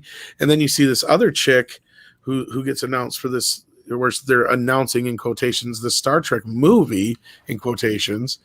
And I feel like that's JJ getting behind this person and maybe trying to position them to take over the Star Trek universe going forward when Kurtzman's gone. And she's diverse enough to do it, and they can bank on that, because they made a big deal about the one chick who never got to make her movie when they said, "Oh, the first woman director in Star Trek history for a movie." Blah blah blah blah blah. Well, and there's other things that could be taken in consideration. Like, yeah, this could be a movie, but it could be a Discovery movie to finish things off, which means it's just going to go to Paramount Plus. But that would make sense. Exactly. Yeah, it makes sense when it's one of the writers of Discovery as well, and it kind of goes along with what we heard that they're going to be shooting straight into a movie. Season 4 and 5 together. Which could mean that a TV movie. Exactly. Why not? Exactly. And that would save on, and then that could go along with other things we reported. So, like, again, for the biggest, best, most in-depth coverage on this, as far as like what from beginning to end, I suggest you check out our videos, because this is the shortest version I can give you. Because, like Andre will tell you, this is something that has taken us no less than probably 4 or 5 videos to explain everything. And it's a very exactly. Yeah, so this was the very Cliff Notes version. It's big and it's complex and it goes way back, and it's far more complex than the Star Wars situation. In fact, I think that this might be one of the more complex situations in Hollywood. You have rights which are more tangled, but there the properties are dormant. Here it's alive and well and happening, which just brings a whole new wrinkle to it. And at this point, I'm not so sure Paramount wants to get involved with Bad Robot anymore on Trek. Yeah, I don't. It would be very unwise of them to do so. And if it's true about the whole other series or mini series or movie or whatever the con's supposed to be is in development, and nobody involved with Secret Hideout or Bad Robot is involved in it, then chances are that's what they're getting set up and ready to ramp up for when Kurtzman's gone. It just hasn't broke yet. See, because we heard about it and we knew it wasn't something we probably were supposed to know about. And we haven't heard anything about it from anywhere, but it's one of those things where I've got it from a good enough source that it's real, that I believe it's real. I'll put it that way. I got it completely independently of that from a completely different source as well. So there's definitely something there. There's definitely something to it. And I really do kind of believe that Goldsman is kind of coming in and going, I can save Star Trek, and that's what Strange New Worlds is all about. Because from what we're hearing, that's supposed to be the most quote-unquote Trek-like series we're getting yet. But they turned down Noah Hawley's bloody Trek. Yeah, but it's supposed to be super Trekky. So yeah, but they don't want to make a movie right now. That's the thing. See, here's the thing you got to remember. I'm not so. Andre says he's positive that the Bad Reboot contract's up. I'm not so sure it is yet. I think they have a deadline to get a movie in going, or they're done. Because that's what I'm getting from the JJ camp, because it is an exclusive deal with Warner's, so they would almost still have to have some kind of contractual thing going on there to where they can do that. Because I looked into that a little bit. So technically, but see, the thing with Warner's is he can do other contracts he's already had prior to that. He just can't sign up for anything new, was my understanding. So he already has though, because they announced that they were going to be doing a new Cloverfield film. Yeah, but see, that's a pre-existing contract then. See, that's what I'm saying. It has to be. That's nothing to do with Star Trek in any way, shape, or form whatsoever. No, you're talking about exclusivity. Like he can't create anything. Like he can't go make some other big deal like he did with Warner's now. Right. To create now anything he creates new or works on as a new deal, he can still work on his past stuff that he still has contracts for, like Mission Impossible, Cloverfield, all that kind of stuff. And I'm not saying that's what I'm curious about, Andre, is if he didn't work something out in some of those kind of deals to extend the Star Trek deal, or if maybe it got extended because of the Secret Hideout invasion. What I've heard, and again I've heard this consistently, is that the deal is up. However, they are free to continue to make as many pitches and everything that they want, but Paramount are under no obligation whatsoever to actually follow through on it. If they were, we would have gotten more Star Trek movies by now. No, and you're not wrong in the normal. Because they're not. So in the normal scheme of how these licenses work, get back into the business. Yeah, because usually how these licenses work, you're not wrong. Like usually after the last film, you have 4 years to get another film into production before you either have to renew it or you have to do whatever. Maybe they renewed it. I don't know. Maybe that's where they got an injection for money for Star Trek Discovery we didn't know about. Yeah. Yeah, it's a lot there is unknown. But I would to think the if they would have renewed that original. or something like that, they would have made a bigger deal out of it and like announced it. So I don't know. Again, these are things I'm hearing from certain people, and Andre hears from other people, and we usually don't talk about these things until we do our videos. So Exactly, and that's like when we compare notes, and on some things our notes say the same thing. On other matters, the notes may conflict. So then it's not usually quite whatever is okay. from the most reliable or closest source will trump the other thing, though. Yeah. So what was it you heard about only TV movies or something like that? What was that about? What's that? Well, situation? it's more so going to do with Emma Watts said they're done basically doing Star Trek for theatrical films, and she said that a few months ago. That was before the pandemic. Yeah, so like that tells me that they're, and that's what Andre has been hearing, is that they're rejecting everything. And in fact, I've heard from a couple of people that we work with on a regular basis who have said, I tried to go pitch something Star Trek, and they said, no, we're not taking any pitches right now. Yeah. And because so they're waiting people out. Yeah, they're waiting people out. They're waiting contracts out because Emma Watts is the first person who's said anything that makes sense when it comes to Star Trek. She said there's a finite like ceiling on these things. And if you go back, even with inflation, the biggest films of the past Star Treks, their box office is still in line with what the J.J. Abrams movies made, meaning J.J. Abrams did nothing to reinvigorate Star Trek. He, in fact, if anything, he's probably did less for it and worse, as you can argue, because, you know, by the third film, it had killed the franchise almost. Yeah. As far as theatrical. This is something that I heard, that the only thing that Bad Robot did was conclusively prove that Star Trek, that once had been a viable theatrical franchise, no longer was a theatrical franchise. And that's a big part of the reason why you haven't seen any movies, because they can't get any funding for them, because Beyond lost so much money. And this, of course, is all because of Bad Robot mismanagement. Wasn't that the one with Idris Elba? Yeah, and that was the one that was most well received by the audience, but Into Darkness had turned so many people off. Well, regardless, like the second film had turned so many people off that it lost money at the box office. But the other problem with this is, if you go back to the earlier films, like they only cost, outside of the original Star Trek the Motion Picture, which they spent a little bit more on, the other sequels didn't cost as much. Yeah. They only spent like $20-30 million roughly on average per film if you equal it out. So like they didn't spend nearly as much as they were spending on the JJ films, because those were costing upwards of $100 and whatever million.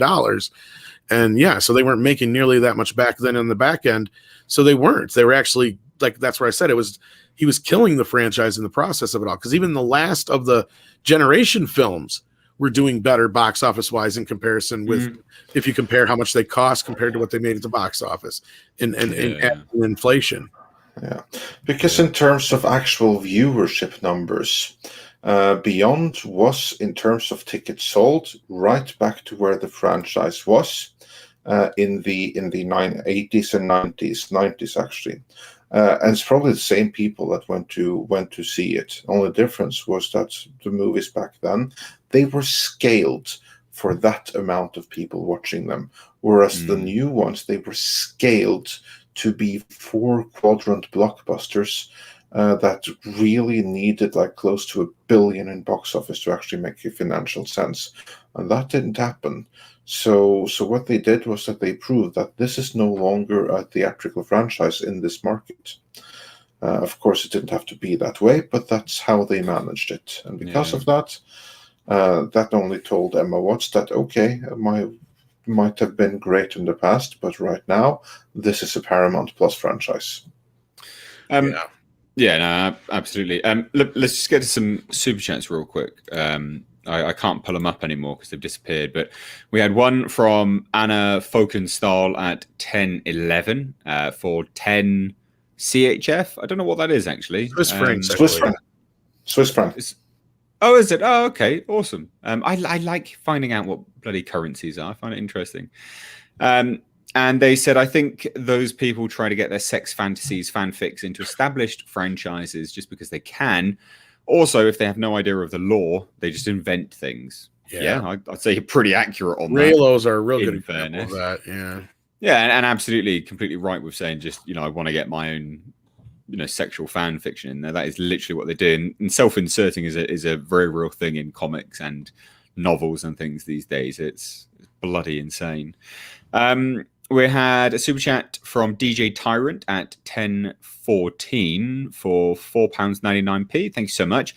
And they said, seen a video saying he would put money on the end of STD season 4 that the non-binary character would be the new captain. What do you reckon to that then?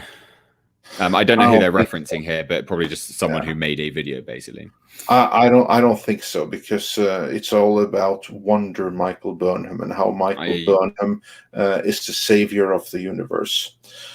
Yeah, true. I can see. Yeah, I can see that. Yeah.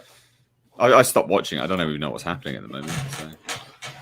No idea. We've got Caroline King became a new member, so thank you so much.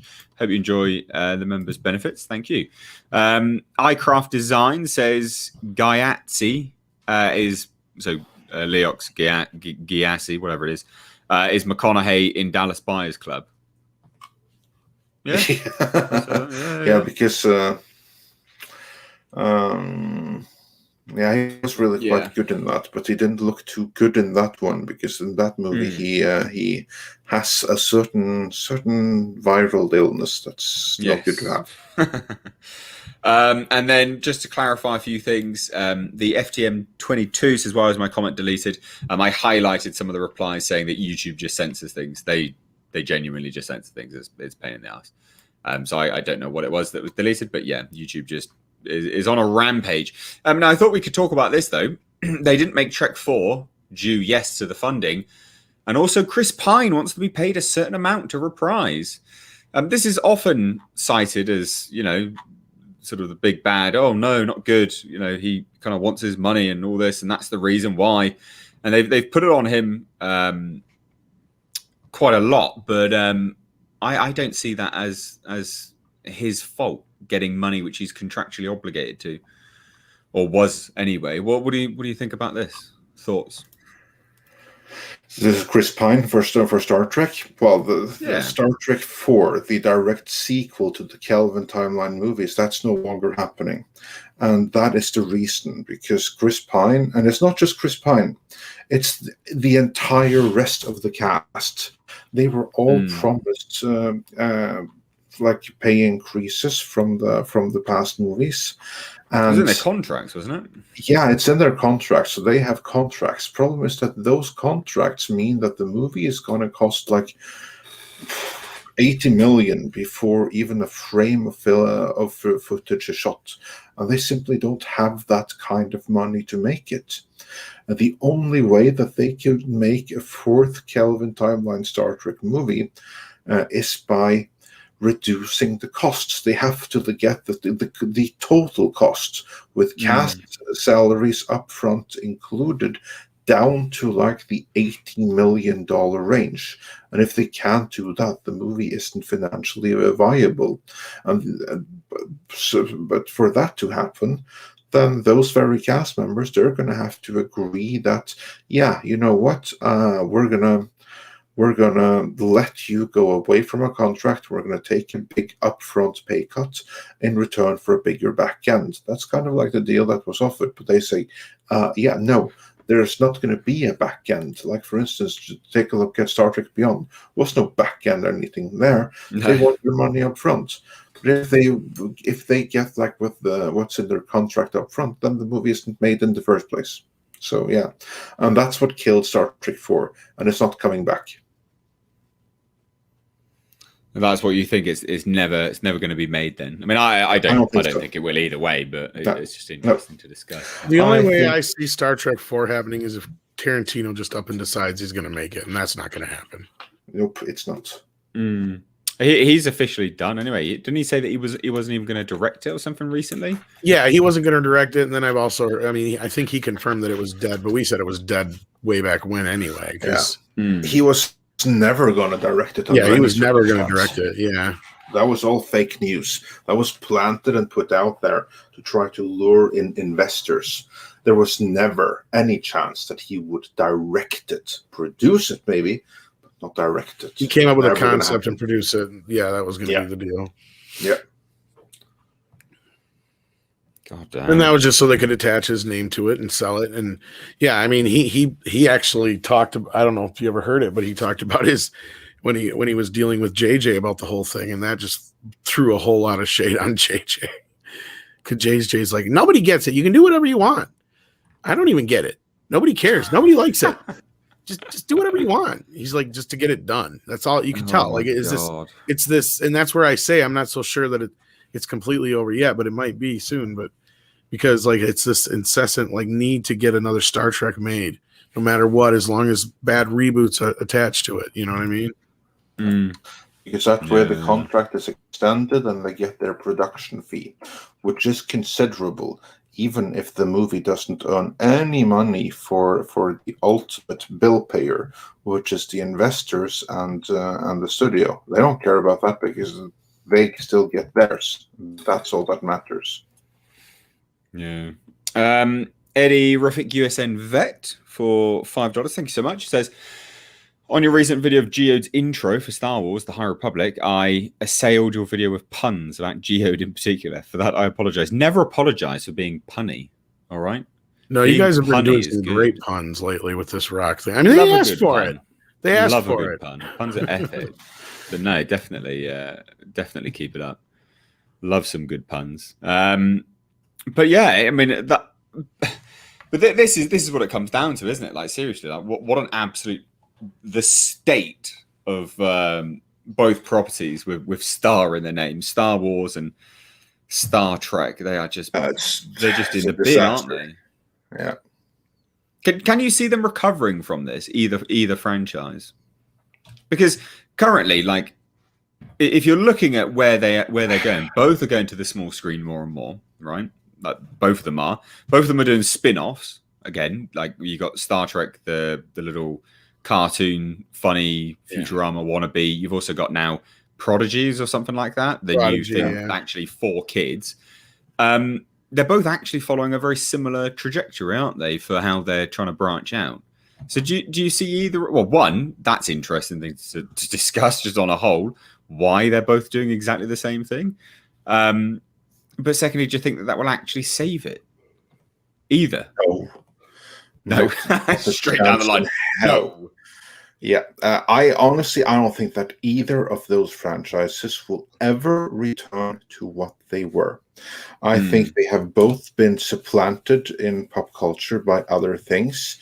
It's like kind of like a star. They're past their main sequence, and now they're into their afterlife. And then the question is it gonna carry on like a white dwarf or explode like a red giant or what have you not? But the main sequence, when it's shown like a star, that's over, done for both, and it's not coming back.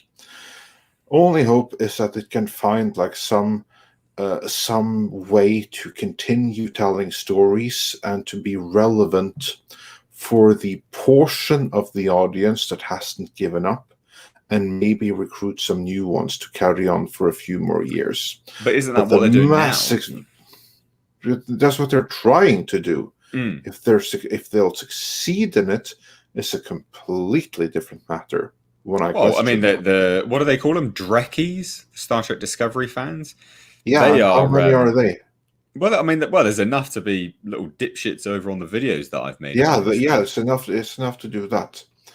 And many of those actually work for Bad Robot. They have like people that sit on like click farms around the world. Like, that's why when this China stuff came out, we were like, "Oh yeah, we knew that," because they same shit for Star Wars. Or Star Trek. Yeah. So many of those people that you see aren't representative of real persons, or there's a real person behind that account, but that real person can manage 10 accounts. And that's why you have so many of like the talking points being parroted. Now, I'm not saying that every single one is. Of course, there are some genuine, legitimate fans there, but I don't think that there's sufficient genuine fans for it to be sustainable. because those fans don't make it show up in any meaningful way. Like, we don't get like any real numbers, and when we do get real numbers, they're disastrous. Like, look at Star Trek Discovery. They aired season 1 on prime time. The full season 1 on regular CBS. And the numbers were beyond atrocious. There was no interest, like none. God damn. Whereas, for instance, this show you mentioned, Star Trek Lower Decks, it only got towards the end of January, like almost 6 months after it was first broadcast, and it only got it then because they cut the price.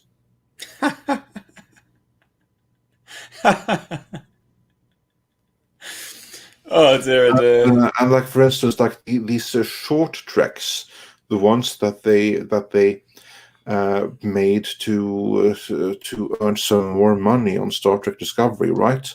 And they tried to sell them to Netflix for millions. Well, Netflix didn't want them.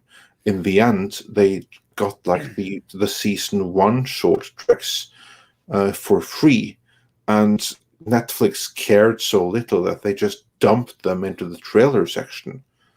No more, nothing more. Just trailers, yeah, whatever. And, just chuck them over there. Yeah, and they didn't even get the season 2 short treks because they didn't care. And I think maybe that then that CBS decided that, you know what, if they're just gonna put them with the trailers and not do anything, then we'll just keep them as CBS All Access exclusives, or soon to be Paramount Plus exclusive. Like, all of those, and no one cares.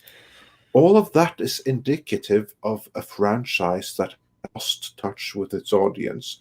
And for more proof of that, you have the merchandising situation, as we have covered. I mean, like, Star Trek 10 years ago, even with the bad robot movies, they would earn between 15 and 30 millions every single year in third-party licensing fees by people buying up toys and collectibles in the image of proper Kirk, of proper Spock, of proper Picard. Like, everything made in the image of the original things would net CBS as much as 30 million per year. And all they had to do was cash the checks, and that was it. That's gone now. And it didn't disappear because of the lackluster movies, but it fell off a cliff with Star Trek Discovery and Star Trek Picard, because it was so bad that, like, long-time fans, they didn't just walk, they stopped buying the merchandise. they to the point where, as we point out, as Tom points out, that McFarlane Toys cancelled their option for making series or making Star Trek toys in the original image of Kirk and Spock, because no one cares anymore. It's done. And they'll make stuff of anything. They don't care. McFarlane will make anything at the moment. Yeah, but not if this costs too much. To the license, no, I know that's what I mean. But like, so, they clearly just like, it's not worth it. Fuck it off. The FTM 22s for $5. Thank you so much. Says they will recover just like Harry and Meghan after that nonsense last night. Not. A fun fact, like, a lot of people, because obviously I have a large American audience here, predominantly over the UK. The UK, we don't care about Harry and Meghan. We could not give a toss. There's very few people in the British populace that is remotely interested in what Harry and Meghan has got to say. Just thought I'd throw that out there. I don't know if any of you guys have been following any of that crap. We've been paying attention to Amber Heard. That's like that it's quite sufficient to pay attention to one narcissist woman at a time. Real quick then. Jack Voldrich did a super sticker for $2. Thank you so much. I can't actually see what the super sticker is, so apologies for that. Imperial Lumpia for $2 says most dangerous state for fans to reach is apathy. Yeah. Right. So, what have you heard about Amber Heard then?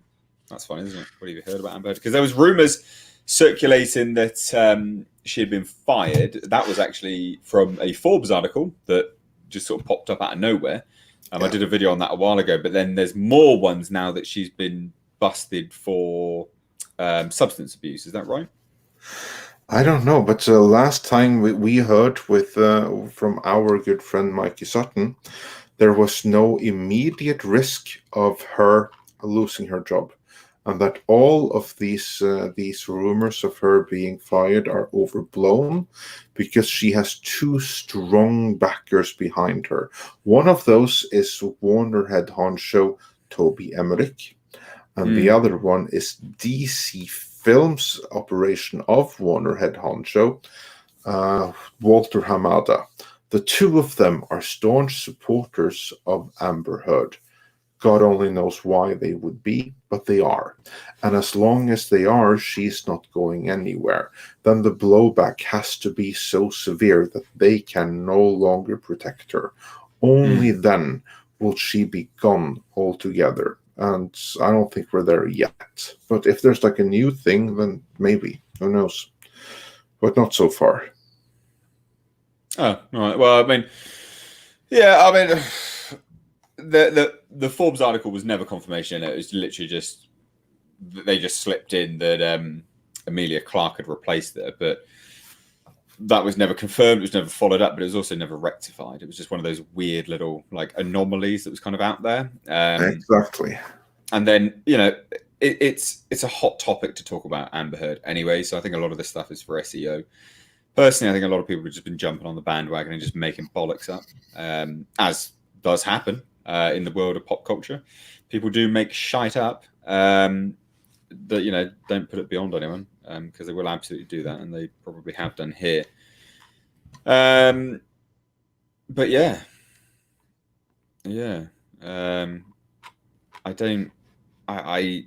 She was back for the Justice League reshoots, wasn't she? So I can't. It was indeed.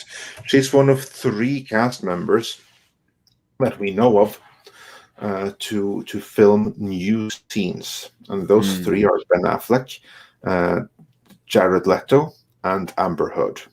Yeah, 3 of them film new scenes. She can't have been there for that long, though, was she? Doing the not just a few days. Yeah, well, that's literally only minutes. It's just a couple of minutes of screen time. Yeah. Interesting. I can tell you if you want spoilers. I can tell you exactly what she's filming. I don't think anyone in the chat's going to care. So yeah, sure. Then we screw it. But yeah. Go on then. Oh, okay. Well, anyone that don't want spoilers, then cover your ears. The film that Amber Heard, or the scene that Amber Heard has filmed, is the nightmare sequence, like this nightmare from the future, where she is the new king of Atlantis, because Jason Momoa's character has been incapacitated, so she has taken over the rule of Atlantis, and that's her scene. Well, that's fucking lame. How uninspiring. Have you did you guys look at the storyboards for Zack Snyder's Justice League trilogy that was revealed?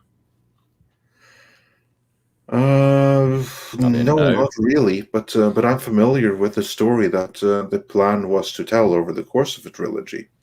Yeah, it's well, hearing about it in more detail, my God, what a bloated mess of a trilogy. Really is. Very, very bloated. Looking at the storyboards and reading it all. It was a shame, really. I like Zack Snyder. I think he does a lot of good stuff, but that trilogy I think would have been very, very bloated, personally. I mean, if you know it, what did you think of it from what you know? A bit excessive. Like someone really needed to cut down on that early on. Unfortunately, DC never had a Kevin Feige, and the big mistake was that Zack Snyder never had an editor to keep him in check.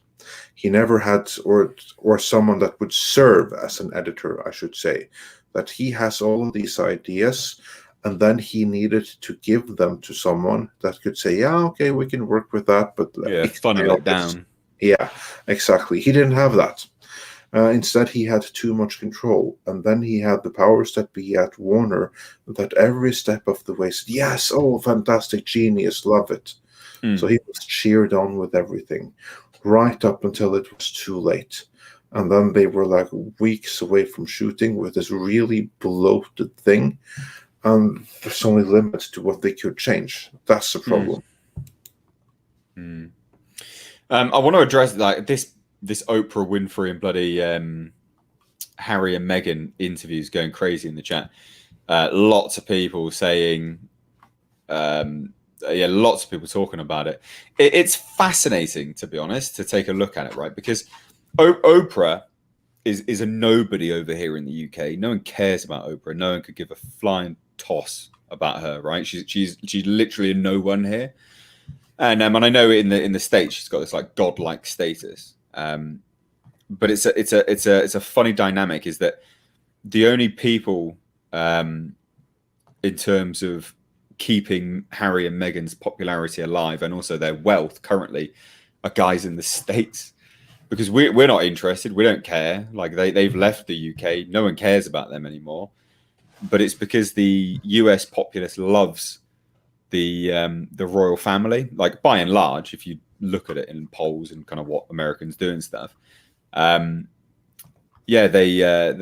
pretty hot on it. And so unfortunately, by and large, it's Americans which are actually keeping them in the public eye at the moment. It's why they got their Spotify deal. It's why they've got this Netflix bloody deal. And now it's why they ended up on bloody Oprah as well, doing that Oprah interview, which like people in the UK are probably not going to watch that much of. Like I don't think most people don't care. Like we've got the majority of it from clips and stuff. And the moment Meghan was like, "Yep, the Queen's racist," most Brits would be like, "Yeah, go fuck yourself." Yeah, they're going to check out in that moment. That's literally what she said. Yeah. But literally, not word for Tom, word. I'm curious because, like here in Norway too, like nobody cares, nobody likes her. Like we see through her, we see what a terrible, terrible person this is. But Tom, how fascinated are you guys with Meghan Markle in the States? Don't give a shit. Exactly. I know, like I'm sure a lot of the soap moms or whatever you call them nowadays, soccer moms, whatever, the stay-at-home moms and all those are probably real into it. MILFs. I guess they're milfs. I don't know what the hell they go by anymore. But like, and then you got the other side is that a lot of people are out of work, so they're probably looking for anything entertaining right now. And Americans have always had this kind of strange obsession with the royal family because we really don't have one here. Yeah, well, that's why presidents in the States are like edified. You are a president for the moment you are a president. You're a president to the moment you die. And the office of the presidency is this all-seeing, all-respected thing. Right. Not to get all political, but I mean, they kind of tried to do that the last few presidents. And then, like with Trump, they kind of did do it, but it was like more in a tabloidy kind of way. So it's like, but as far as like that whole thing goes, it's completely off my radar and probably most people I would talk to's radar. Yeah. And a lot of the shit they're talking about is like, oh, who cares? Like, really? Or like, it's so out of the purview of anybody who's like got any real world problems. Like, you know what I mean? And as far as Oprah go, you can like her or hate her one way or the other, but like over here, she was one person when she's like, "Oh, I'm going to be running for president," or they talked about it. It's like, oh shit, Please don't. Well, she would win. That's the problem. Why though? What's the obsession with this Oprah chick? Because every MILF or whatever you call them would get out of their fucking chairs and go out and vote. But why do people like her? What does she do? Because they're just special. I don't know. I mean, I guess just because she's semi-likable and just she's one of those that everything she does or says people follow like a lemur. So she was given a platform and she was artificially created to be this, I guess, pop superstar sort of. And then, as far as like celebrities are like, I can't be racist. I know Oprah, Oh my God, like really? I don't know. Jesus. I'm just making that last part up probably, but it's painful, that shit. No, but I mean, no, she's just been one of those people that's always been, lauded and the industry, and I mean, she's done a lot. I mean, you can't knock her for what she's accomplished, but I'm surprised she's not as more well known outside the U.S. Well, she's known. She's a hell of a lot more liked than Meghan Markle, I can tell you that. Eddie Riffic USN Vet says Geode needs to take command of Discovery. It will be a somewhat rocky start, but I'm sure Geode will lay down a very good foundation. Oh, I love the puns. I love it. They'll take him for granted. Oh, I like it. I like it. But it's marvelous. He's so lovely. I don't know whether they'll be understand his gravelly voice. Oh. I am wrong. Oh, that's terrible. That's real bad. I'm not very good. I am Geode. Whenever I hear Geode, I just think of Geodude. Bloody Pokemon. Geodude. That's all I think of. Comrade Commissar Yuri. Talking of Snyder, he'll be on the Geeks and Gamers channel to raise money for yeah, cool, I guess. Sure. Interesting. Good. Promoting stuff like that, absolutely. Great. Worthy cause for sure. What? Have you ever heard the Geode reproduced? It's chip off the old block. Oh my god, I love it. I love these bad jokes. They're just absolutely the best. Oh yeah, nice in the Marvel Cinematic Universe. So punny, so punny. I do enjoy them. I very, very do. Yeah, goddamn. Funnily enough, just in now, as we're doing this, got sent to me over on Twitter, is Giant Freaking Robot did something that I would say is probably based on what we said, I don't know, about 10, 15 minutes ago about people just making up stories. Exclusive, an Alien series is being discussed at Netflix. Now Netflix instead of why? Because it's already confirmed for Hulu. This sounds like total bollocks. I was gonna say because they did that during the Disney. No, it's total bollocks. Yeah, Listen to their reasoning behind it. Look, Alien could have a future on Netflix. The classic horror sci-fi franchise has gone through a number of incarnations over the years, but it's been fairly dormant since the last film, Alien Covenant, hit theaters in 2017 and was an extremely divisive entry in the series. We do know that a new live-action series is headed to Hulu, but Giant Freaking Robot has learned about some new info that could mean we'll be getting another Alien series on the streaming giant Netflix, right? Oh, pray tell as to why.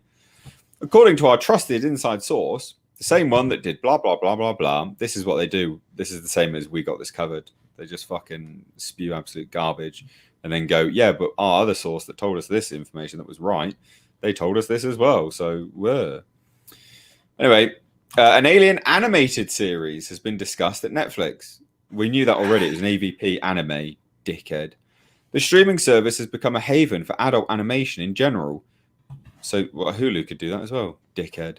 And it sounds like the franchise might be looking to experiment in that medium for a new series. Our source says that the Alien animated series was part of a few talks with Netflix that also included Predator and Stargate for animated shows. Stargate? That's not owned by Fox or Disney. What are you on about? No, they're at MGM. Exactly. It sounds like the powers that be recognized the R-rated nature of the property and wondered if Netflix's reputation for violent, mature animated shows might be the best arena to explore with this particular franchise. Yeah, because not only that, they have the greatest relationship after the whole Marvel thing, I'm sure. Exactly. What a total crock of crap. With Disney now owning the rights to the property, this is the real doozy, ladies and gents. This is when you know that they're talking absolute balls out of their arseholes, right? With Disney now owning the rights to the property, they likely don't want to have their name directly attached to an animation project that could be seen as R-rated or TVMA. Licensing it out to Netflix could provide a buffer for that issue. So that's why they would just go to Hulu, you dickhead. What are you on about? It's exactly the same reason why live action things going to Hulu. It's the same reason why they kept the Fox banner, or 20th Century, or whatever they called it in the end, What are these idiots actually? Are they high? Like, who believes this crap? I really who believes don't. this crap? I mean, in a world This is the where, definition of clickbait right here. Yeah, in a world where these guys exist, I'm surprised where we get called clickbait, and it's baffling. Because at least we do some research and generally know what we're talking about, and can even see.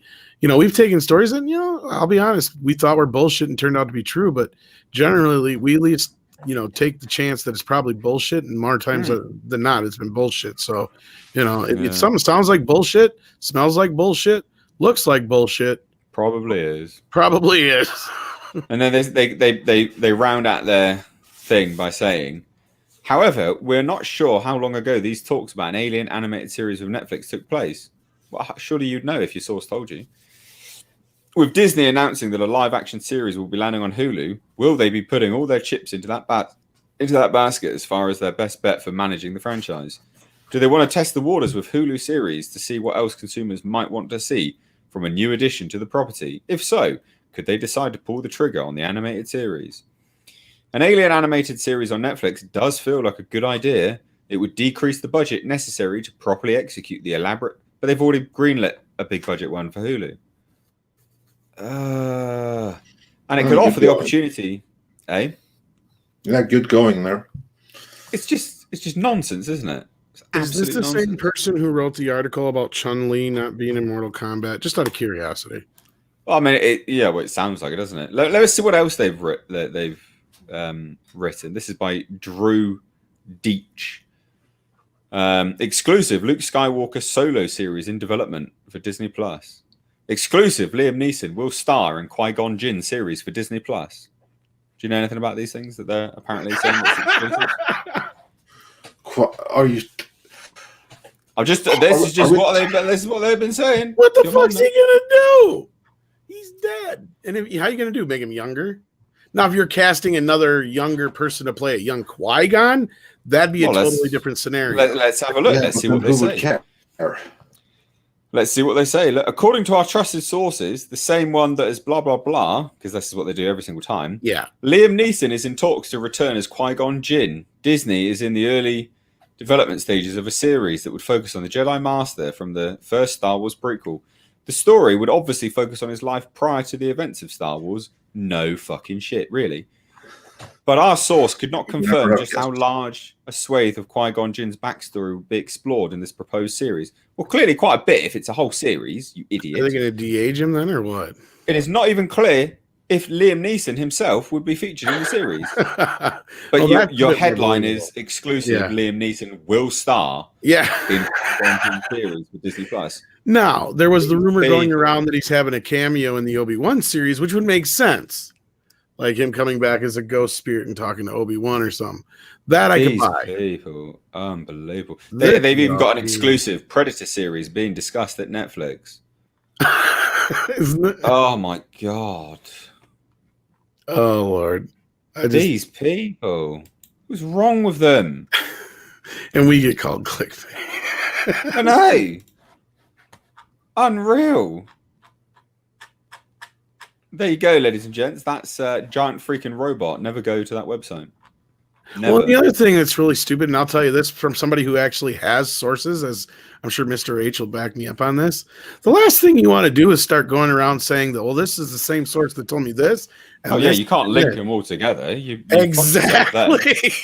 You start linking people together, people go, well, hold on a minute. Inside, they'll go, well, it was that person then. Obviously, it's not. It That's doesn't not take, what you do. It's the dumbest thing you ever. Yeah.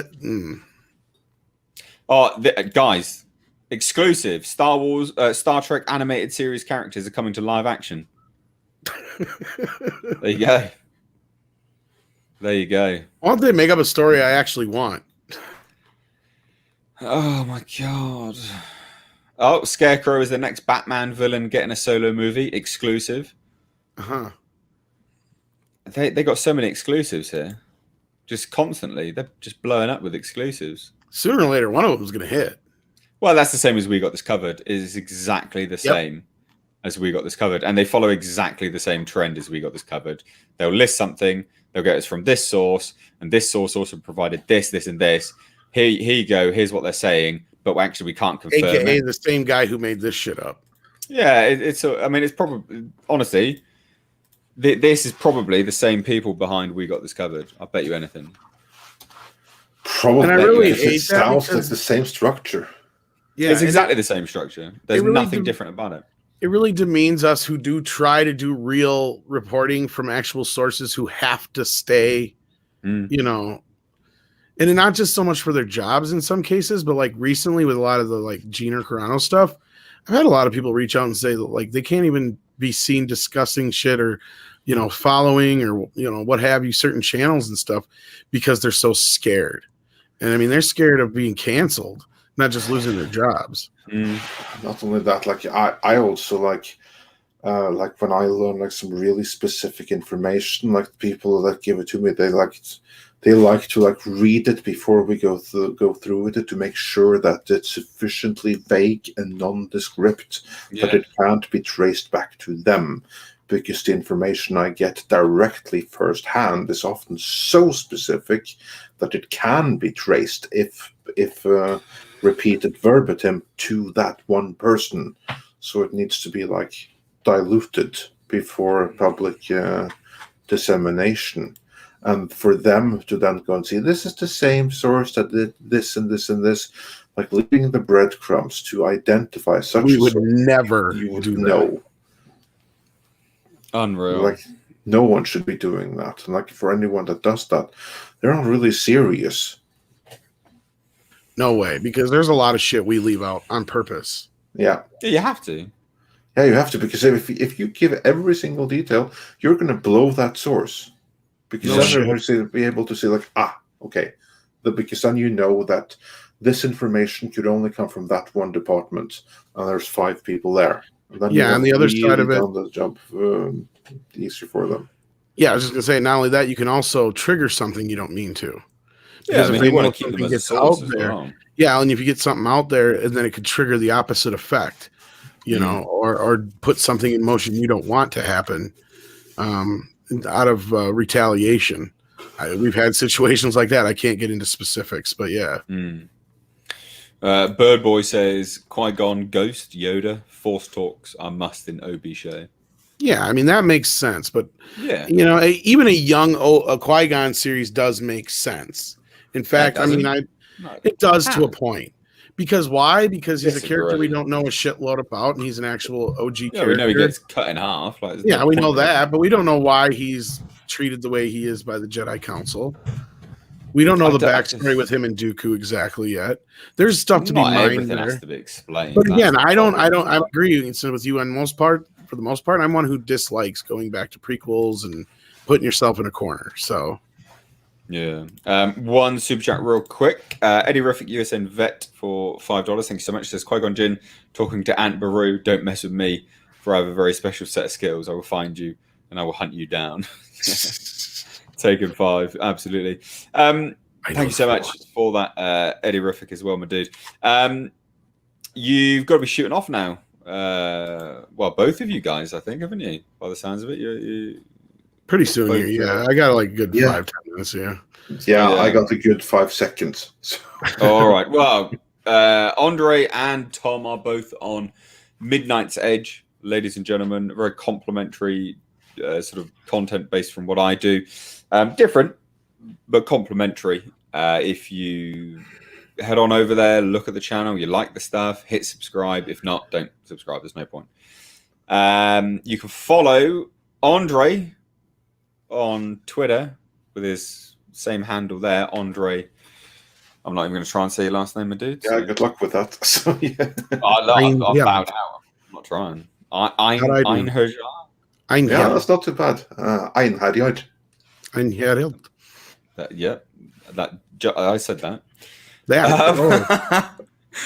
And Tom, you're over on Midnight's Edge and Midnight's Edge After Dark, aren't you? Yeah, and we got a few other channels that are out there, but yeah, definitely. Got loads of what do you do? Loads of channels. What's going on? Oh, we got some things we're working on. We got, the live archive, and I do Mead Radio on the side and a few other things. So yeah. I see. So thank you to my guests, my panel, I guess you could say, my round table, for joining me today to talk about the nonsense that is happening in the world of Star Trek and Star Wars. I'm going to be hanging around for a little bit longer, but yeah, thank you all so much for joining me today. Yeah, thanks for having us. And for Tom says, but thanks for having me, and I'll of course be back again next Monday. Yes, yeah, guys who's enjoyed this, Andre is the Monday night regular. We cover specific topics, and I know Tom, we've got to schedule an Elysium mega review, haven't we? Yes, I watched it last night and I was blown away by it. So that'll be interesting. I need to watch that again, and then book in a day when you're able to drop in to do that. That'd be good. Yeah, we got to talk about that. But yeah, I'd love to stick around a little longer. But yeah, if I got stupid meetings and all that kind of stuff I got to get ready for. You know how it is. But yeah, no, I appreciate you having me and spending the time here, and everything is always fun. So thank you. And the chat's always great, of course. Coming up with great stuff. So we have a fantastic community here. So it's always good. All right, well, Tom, peace out, my dude, and I'll have you on again soon. Yeah, and we got Lauren Chen coming on Toxic Femininity tonight, so don't miss that. We're going to have all kinds of fun talking about Leox and the Geode. Leox. Get Boo Boo the Bush in there as well. I'll try to remember to get Boo Boo. You should send me the picture so I have it. There you go. I will. All right, Boo Boo the Bush. We need more. All right, dude. All right, take care. All right, speak to you soon. Bye. Right, well, there we go, ladies and gents. Like I said, I'm going to hang around a little bit longer. Just to answer any questions, I guess, really. Any specifics that's floating around anyone might want to ask. And then I will be signing out myself. But I will say, excuse me, thank you to everyone that's been joining these streams. They've been, great fun. Really enjoyed doing them on a regular basis now.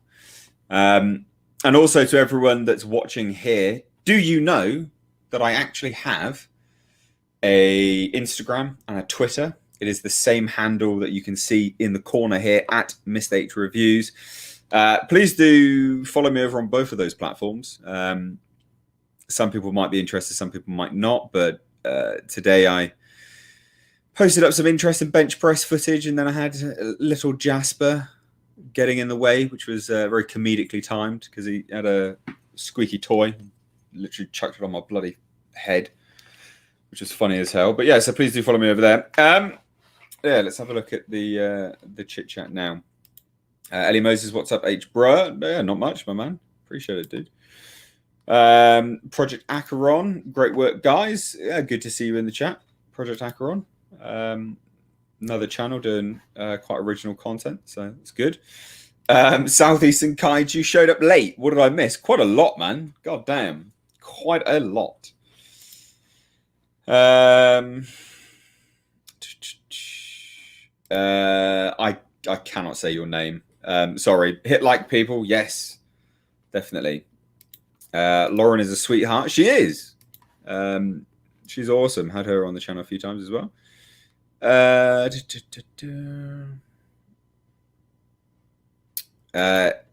Jasper is just having a little fun. He was, yeah. How old is Jasper now? Jasper is coming out. He's 3 in August. So I don't know what that'll make him. 2 and a bit. He's 3 in August. So he's been around a while now, to be fair. Bless him. Wow, all I said were emojis and YouTube deleted it. Honestly, YouTube is fucking so strange with they have such weird live chat moderations. It's very strange. Really, really is strange. So this is important. Eddie Ruffick, USM Vet. Where can we get the early release of Blackfields? Right. So I have covered this a good few times now.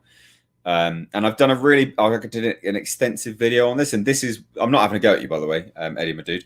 But this is, like I said, indicative of how YouTube just isn't sending out notifications at the moment. So I did a long video, right? Like quite a long video explaining like how you can watch Blackfields, when you can watch it. And then I went into great detail about a Blu-ray, which will be sold as well. So let me just take some moment to explain it here whilst I've got some people here. If you don't know what Blackfields is, it's my debut short film. It's a debut short film. The trailer It was very difficult to cut together, but that's here on the channel as well. And basically, it's going to be releasing April 3rd, okay, on the channel. The short film releases here on the channel, April 3rd. Now, on that same day, open only for 1 month will be pre-sales for a limited edition physical copy, a Blu-ray. Now, you're not buying it, well, you are buying the film, but on the Blu-ray, you're buying something which you won't be for free elsewhere.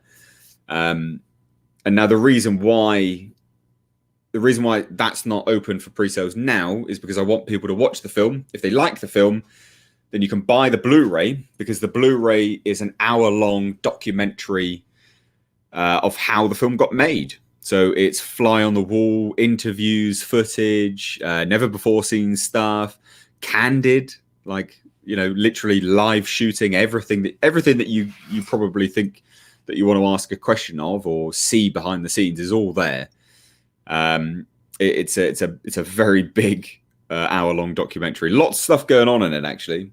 So that will be available for pre-sale on my personal website, productionhfilms.com. And I'll do another update video a little bit closer to the time, because a lot of people just didn't get they just didn't get notified of it, weirdly enough. But I do have a trailer, actually, believe it or not, for the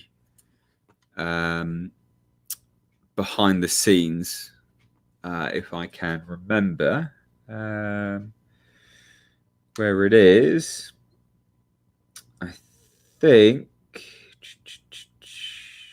it is this one. I'm going to play it now. This is just the trailer for the behind the scenes footage.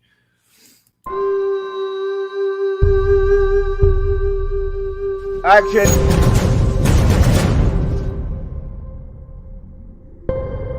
Shooting Blackfields. It's the debut. I think I can provide something that people will really enjoy.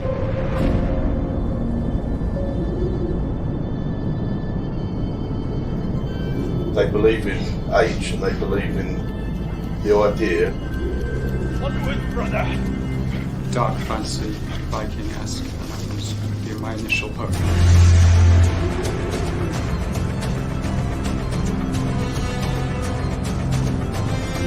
Scene 3. Take 1. Action! Run!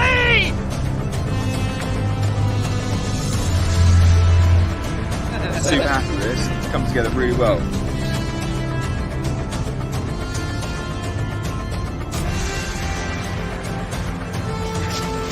Yeah, good. I think when you've got a good crew and everything else there, it should all come together. Alright, I'm leaving. I'm done. Back asleep. Forget it, I'm gone.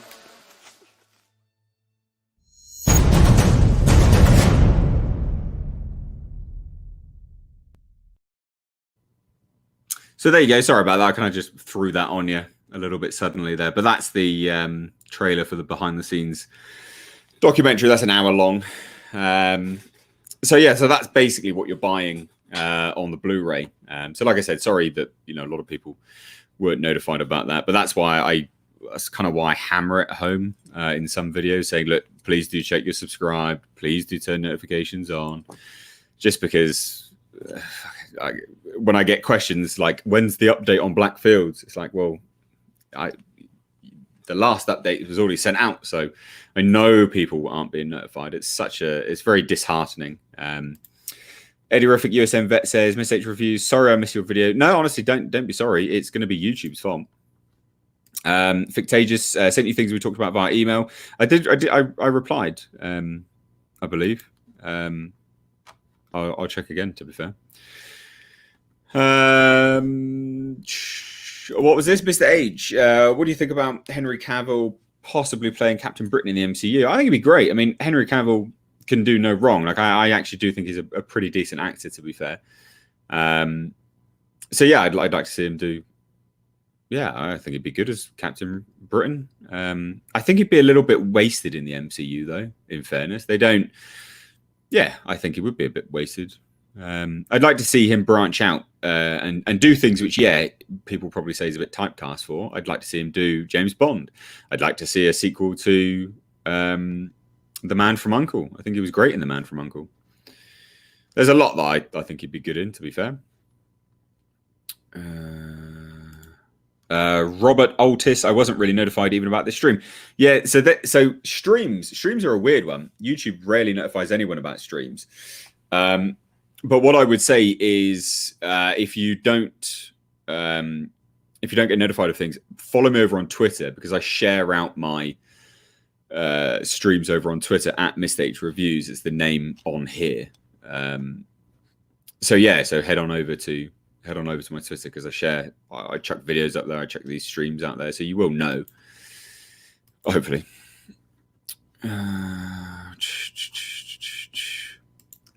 First time I saw you, I was like, damn, you're ripped.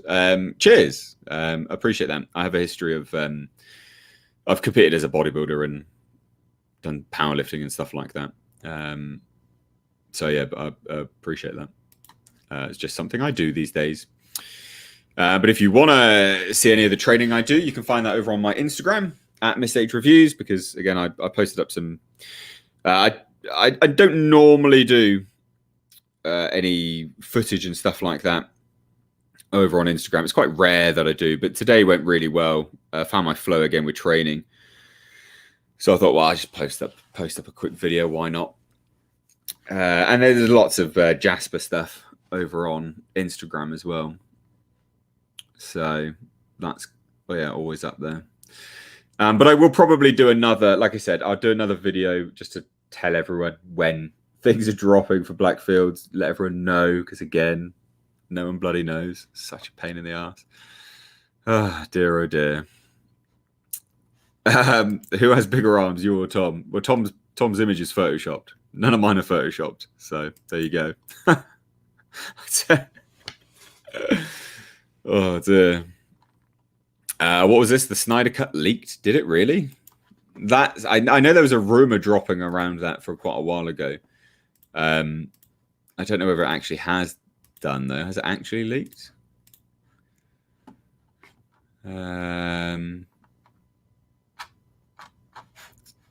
Where did you see that it had leaked?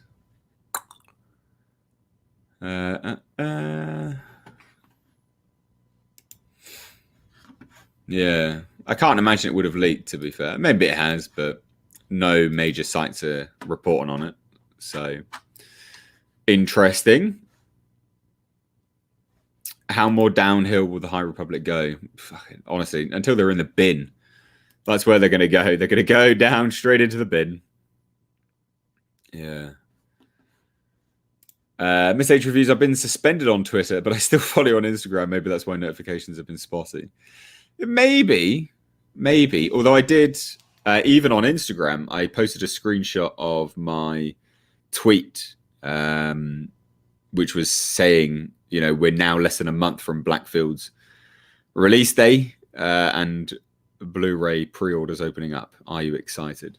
So you need to get your notifications for my Instagram on there, my dude. That's it. Okay, so will the Blu-ray for Blackfields be available in Australia? It's worldwide. It's an unlocked. It's not region specific, so it'll be available worldwide. I am handling all of the shipping personally. It's done through my own website, and that's why. Yeah, that is literally why. It's easier to handle it all. They'll be done in batches. It's first come, first served, and it's only available for a month, and then it's done. So not going to keep it open for long, just because doing Blu-rays is quite tricky. It's not easy to do Blu-rays. It's a bit of a pain in the ass. And I think ultimately, like if you want to buy it, you want to buy it. I think keeping it open for a month is more than sufficient. And if you're not going to buy it and within that time, then well, yeah, you just don't want it, I guess, really. So it'll be shut off at that point. What's this? Javier Vasquez says, how much money is Kennedy going to waste writing this crap? Hopefully George Lucas forces are out of Lucasfilm. I don't think he has any say anymore. He doesn't have any say at all in any of that. Not as far as I'm aware. So yeah, no, you won't be going anywhere like that. Ah, interesting. The Green Man. Is it true there's going to be a prequel to Blackfields? Yes, right. Okay, so I revealed this very briefly on my Instagram. This is why you need to follow me on these platforms. So on Instagram, I did a picture of me and Jasper hanging out on my bed when I was writing. And it says, me and Jasper are busy writing Bjorn and Frida, a Blackfields prequel. And obviously Jasper's just sat all over me like an idiot. Like, bless him. So I could barely do any work. But yes, and I revealed it also here in one of my streams as well. Yes, there will be a prequel to Blackfields. So yeah, in fact, actually, I'm shooting that this Saturday, which is why, you know, videos might be all over the place. I'm hoping not, but yeah. But that, yeah, Bjorn and Frida, a Blackfields prequel, is shooting this Saturday. So that's all going to be ready and done. So there you go. Yes, it is true. I am making a Blackfields prequel. What was this? So several users reported that clicking on Tom and Jerry would instead play the highly anticipated new cut of Justice League. I'll have to check that out. I don't know whether that's a pretty epic cock-up, isn't it, on their part? Maybe. Right, okay, so Mr. H, how much does it cost to make a decent low-budget short film? So, well, look, how long is a piece of string? It's dependent on what you're trying to make. It's dependent on what you're doing. Are you buying equipment? Are you renting equipment? Do you have a cast? Are you able to do it all yourself? There's so many variables here. It's very, very, very, very difficult. Like it's so difficult to give you an actual estimate.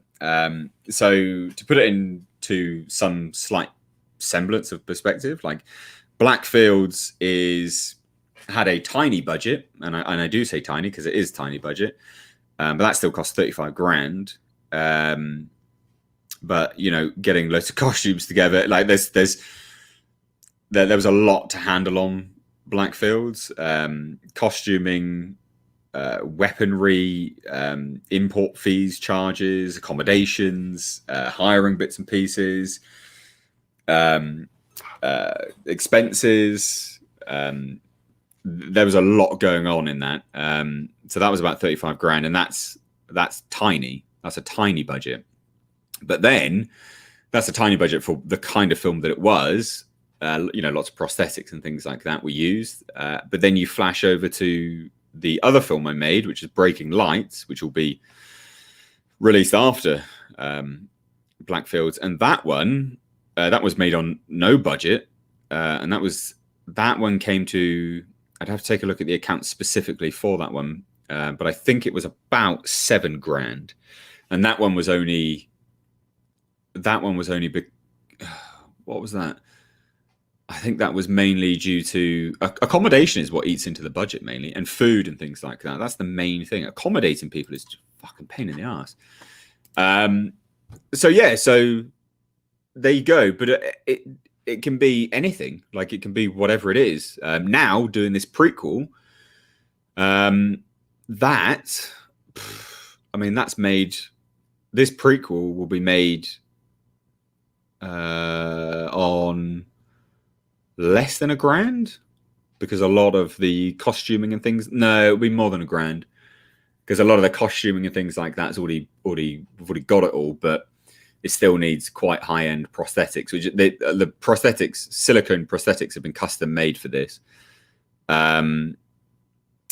So yeah, no, it'll still round out probably more than $1 grand, but it'll be less than $2 grand. So, but that's for basically, I mean, I don't want to reveal too much about the prequel, but that's like for 3 to 4 minutes footage. So when you're rounding it into stuff like that, like it's not, you know, but that's still relatively cheap, but that's because we already had the costumes. So difficult, really. There you go. That's an insight into it all, ladies and gents. That kind of gives you an insight into everything with how films get made and the budgets and things like that.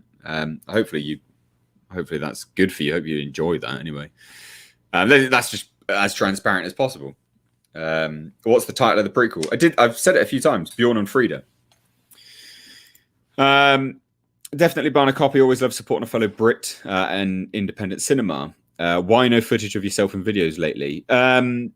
Yeah, so why no footage of myself in videos lately? Well, I don't know really. It wasn't massively a conscious decision.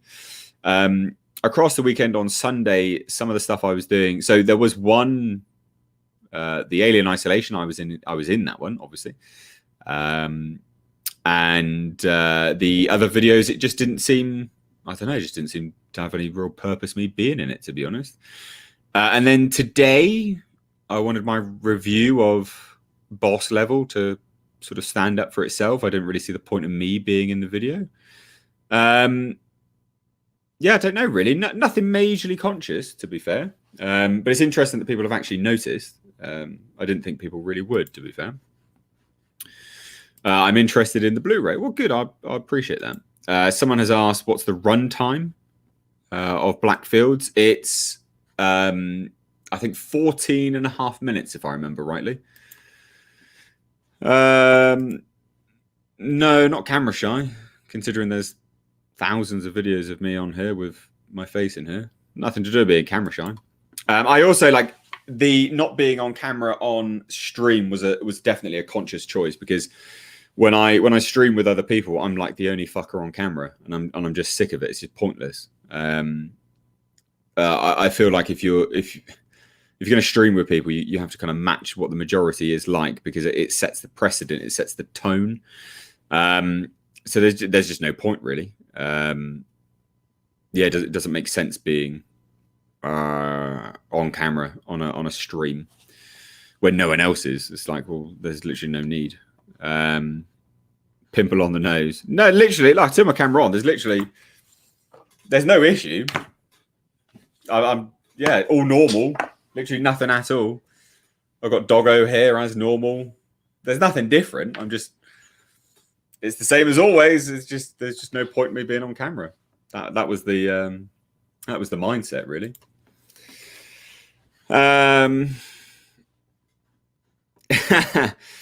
Wish you luck with the expenses, considering all the money that's been wasted already because of the pandemic. You can only keep wasting that much without running the risk of going bankrupt. Yeah, I mean, yeah and no. I mean, these films were never so it's interesting that you phrase it like that. Maybe there's a bit of a language barrier here. So these films were never made to make money. So Blackfields, I crowdfunded and I raised 26 grand for, right? Which is fantastic, massive achievement. And then I put about 10 grand of my own money into it. Now, I don't think that I'm going to make that back, right? I don't think that there'll be... So to make that back, I'd probably need to sell about 2,000 Blu-rays, right? And there was only about 1,200 people that donated to Blackfields to actually get it funded. But then if you're doing ratios and things like that, then there was over 2,000 people that liked the trailer. But I don't think that there'll be 2,000 people that will, buy a Blu-ray. I just don't think that's the case. I don't even think half that will buy that. You don't make these short films to make money. The reason why I'm doing pre-sales of the Blu-ray is so I don't lose any money, is so that people pay for it, and then a week later they go to authoring, and then they get shipped out. On the website, productionhfilms.com, it's all there. You can see what the process is, and you can see the timeline and things like that, and when they'll be shipped out.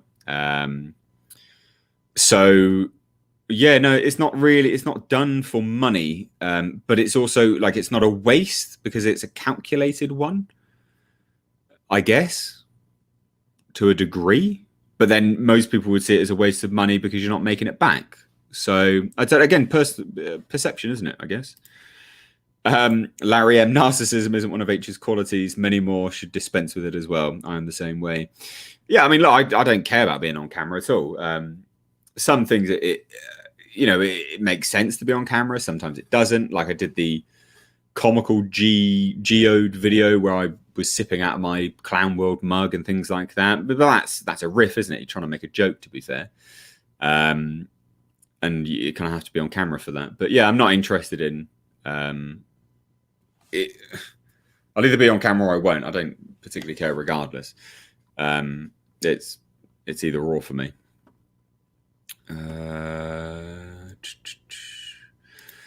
Not to get too ahead of ourselves, but do you have any ideas for after Blackfields? Any other genres you want to give a go at? Yes, and I've said it a few times actually on stream. I will be the next thing that I will approach people for crowdfunding if Blackfields does well is my sci-fi horror feature film that I have planned. Yeah, that's a cross between Lovecraft, Alien, Event Horizon. Pretty. That's the next one. Absolutely. When is the Blu-ray coming out? 3rd of April, and it's on the website. It's I believe it was £15. So there you go. It's on. It's 3rd of April. Go. It's all there. Am I looking for actors? No. For what? I'm not making anything at the moment. So no, I'm not looking for any actors at the moment at all. With Gary J? No. What do you want about? No. I won't be making anything with Gary J. No. I will be doing this completely by myself. I've got no interest in working in that regard with Gary J, because that's my film that I will be directing. That would be all for me. But anyway, as well, like with respect to something like that, it's only dependent if people actually enjoy Blackfields. If people don't, then I'm not gonna try and make a feature. There'd be literally no point at all. No point at all. So it's only if it does well. Next film. Part of the cast is already cast, to be honest. If you're an actual actor, then yeah, maybe. But I don't just want people that just want to be in a film. I'm not interested in that. If you've got an actual show reel, then yeah, I mean, I'll always pocket show reels and see if people are suited to things in future. And you can email as well. Go to the website, productionhfilms.com. There's actually a link to my production studio stuff in the description box right now. Go through to it. There's a submission form. You can send a link to your show reel, everything like that. So yeah, like just follow.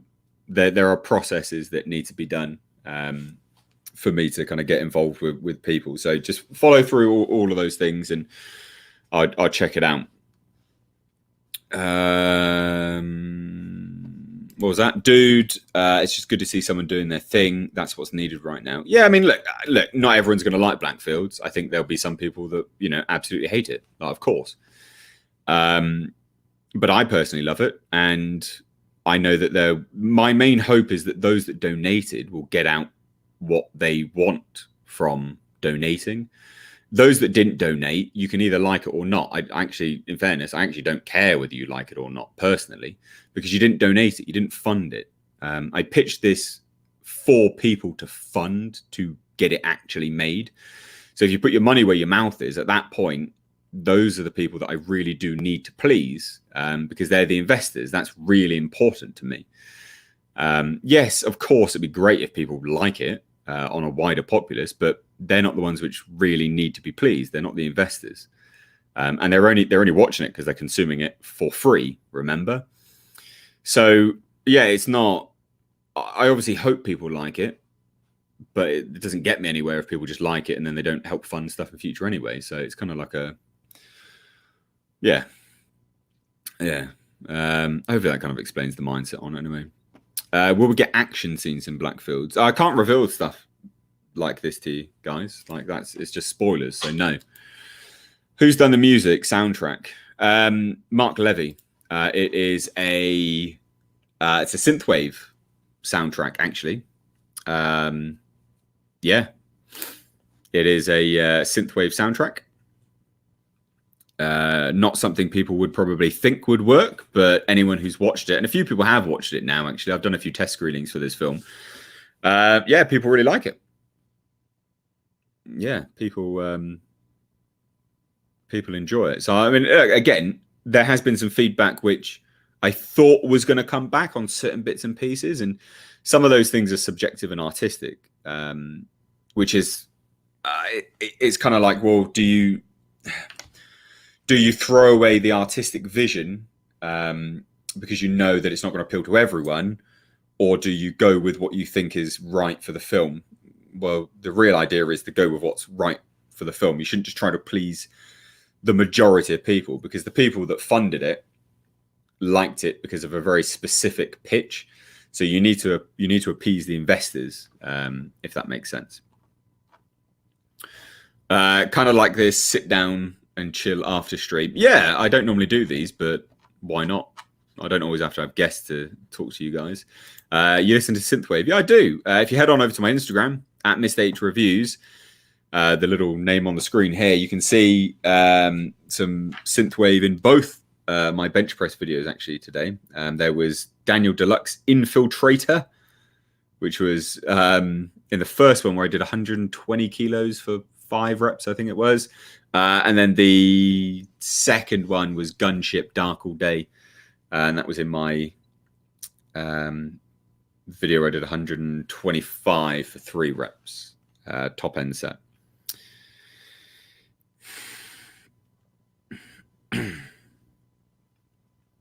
Sorry, my throat's a bit dry now.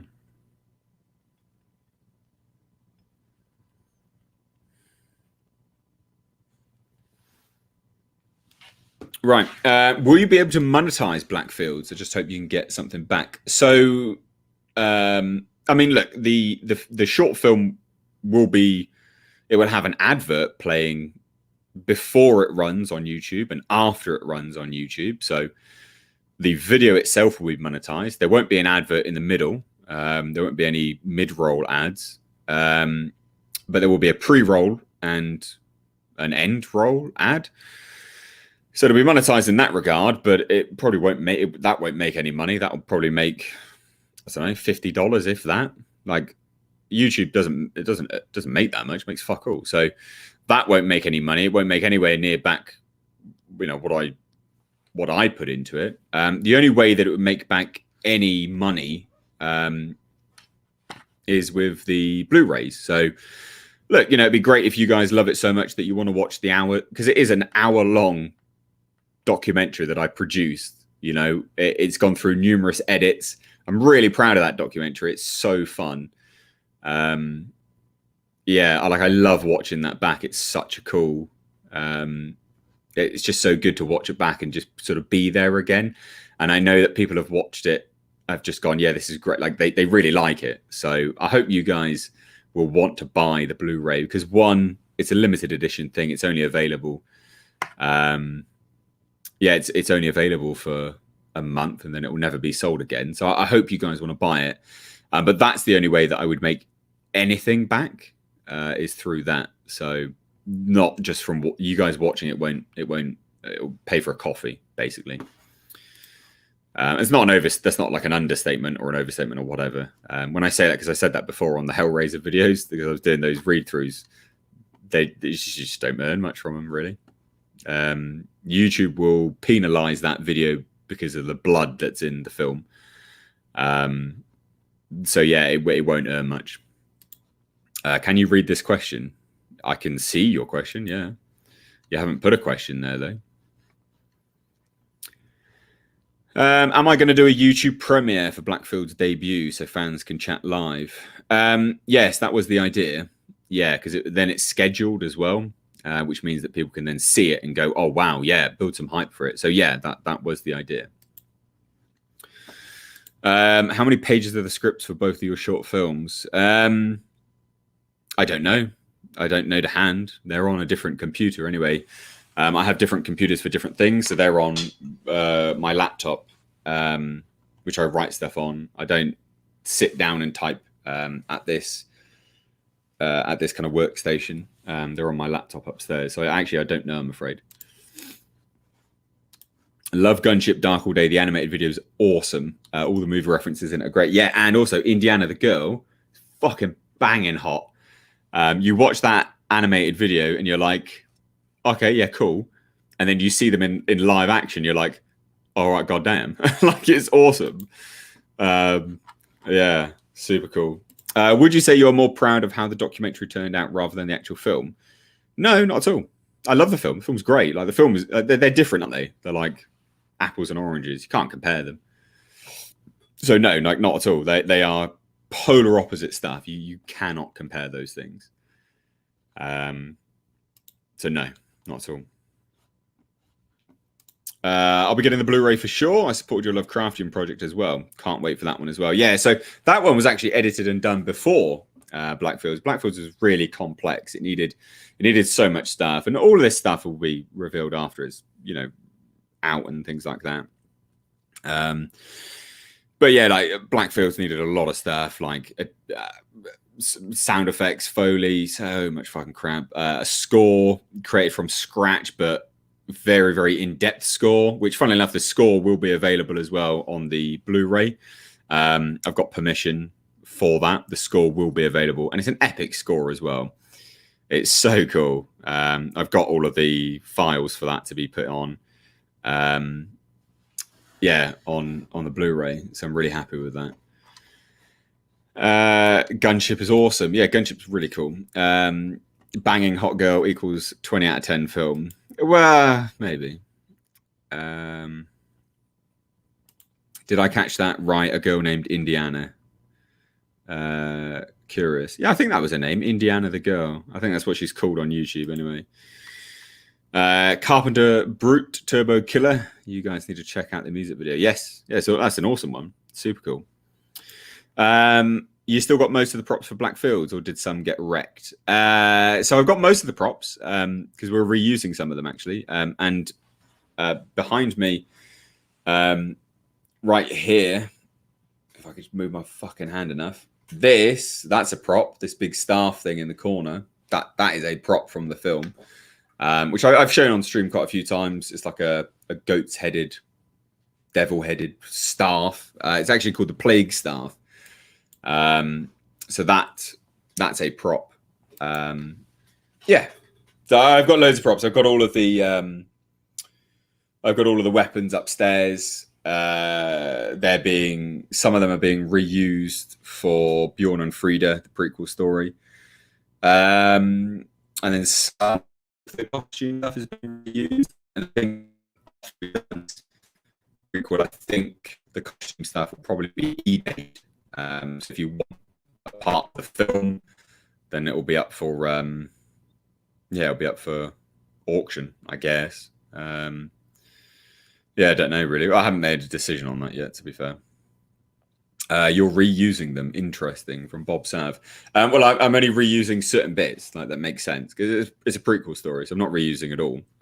Some stuff can be repurposed. Like I've got a new. So this will be, I don't know if YouTube will shut this video down now, but this will be used in Bjorn and Frida. This is a Damascus steel knife. So this will be used in Bjorn and Frida as a main prop, leather wrapped Damascus steel knife. It's not a prop, like it's an actual knife, but that will be used come Bjorn and Frida.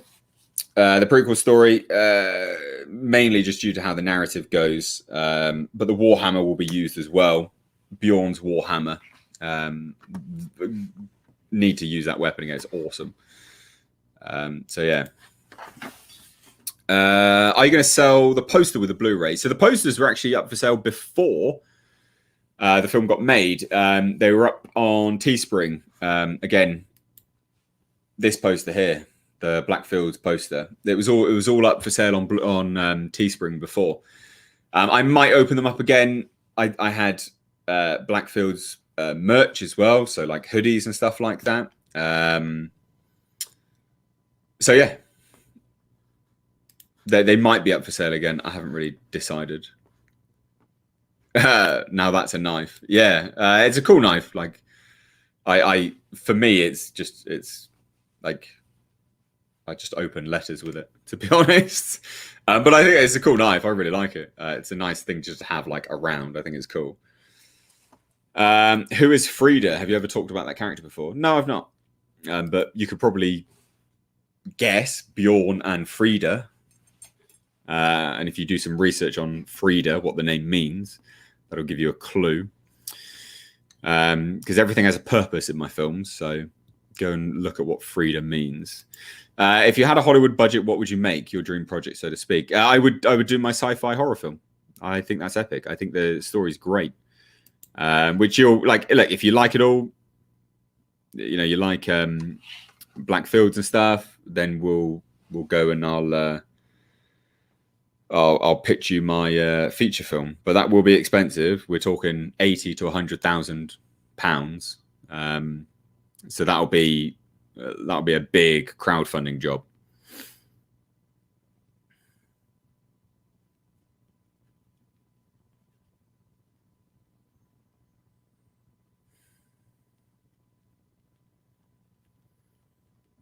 We easily give your opinion. What do you suggest we do then, you plebe? What? I don't know what this is. I also don't know if my chat has frozen, which is a bit annoying.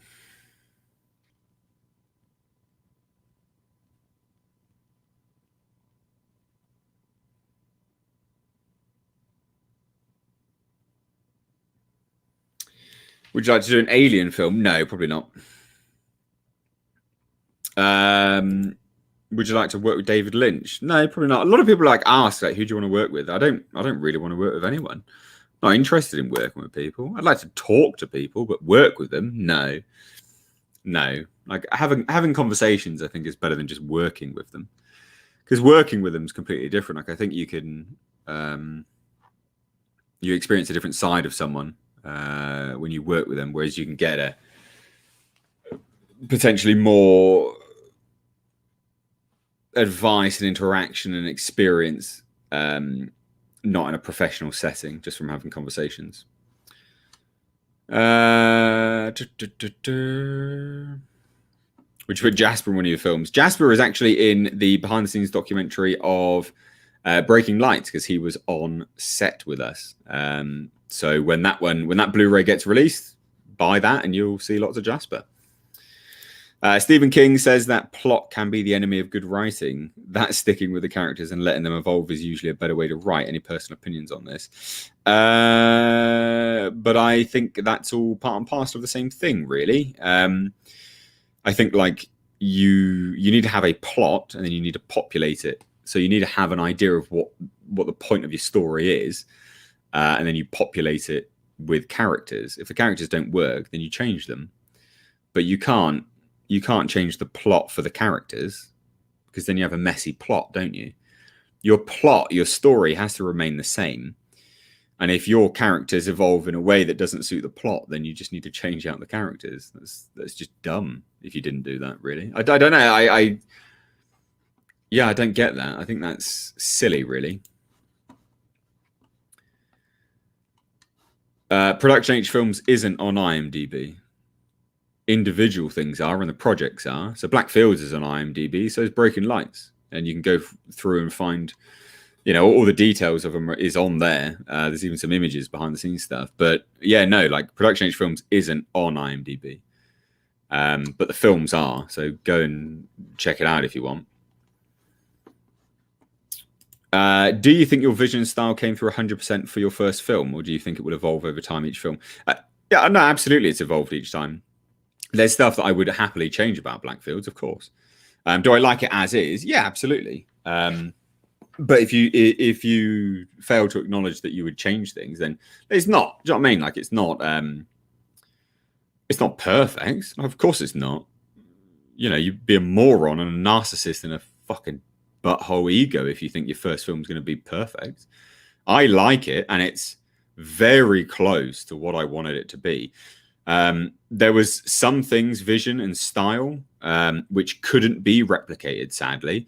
And actually, some of that was actually not through any fault of my own. I had people let me down. Do I like it? Yeah, I love that film. I think it's a really good film. I really enjoy it. Again, would I change things about it? Yeah, of course. Some of the things I changed, some of the things I would change, I then took into Breaking Lights. And I'm very proud of Breaking Lights, just like I'm very proud of Blackfields. But Breaking Lights also has things that I would definitely change in it. Every film has. And now I'll be moving on to this Bjorn and Frida prequel. I'm sure there'll be things that I'll want to change in that when I come to it. But at the end of the day, it's when do you stop tinkering? You could tinker with a film to the end of days. So it's difficult. I've been really enjoying all of your recent Hellraiser series. Thanks for all the hard work. Thank you. They are hard work, so I do appreciate that people actually appreciate them. Mr. H, your reactions to the work in Joe's Sunday were hilarious. Those guys creep me out more than the alien. I think it's the voices that are creepy since they say something before they attack. Yeah, they're fucking awful. They really are. Hate them. Hate them. I noticed that earlier Mr. H review's voice glitched out a little. Might be the connection? I don't know. Don't know what to say to you that. Not sure. Plot and characters. I wonder which franchise failed tremendously on those two parts. Yeah, well, take your pick. People are going to make memes out of this. I don't know what you're referring to. Mr. H should do a low-budget horror Terminator movie. No, definitely not. I don't want to just do other people's stuff, to be honest. I'm curious, you being a fan of H.P. Lovecraft, are you a fan of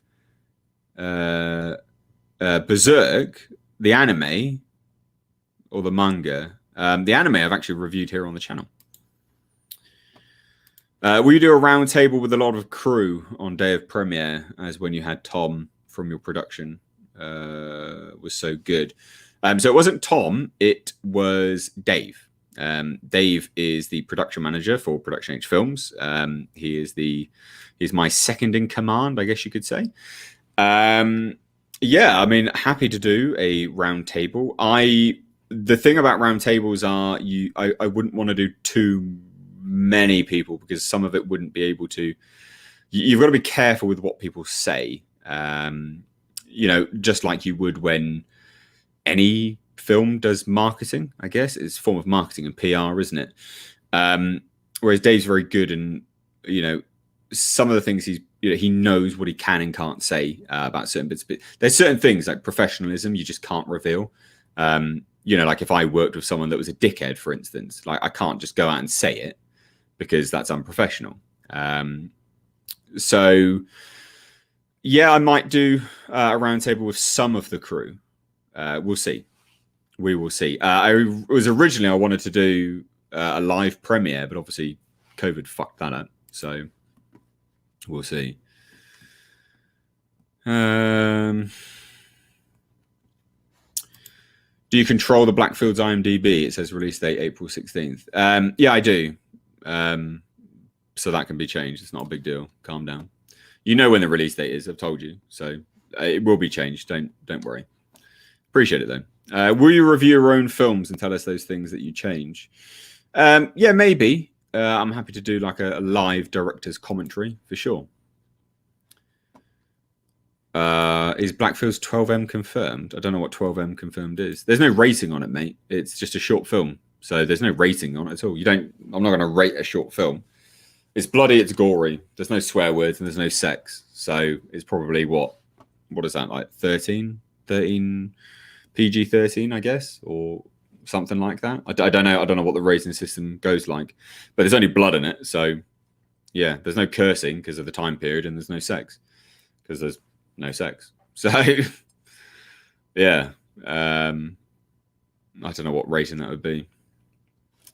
Oh, 12 minutes, my bad. No, I've already revealed it. I said it was 14 and a half minutes.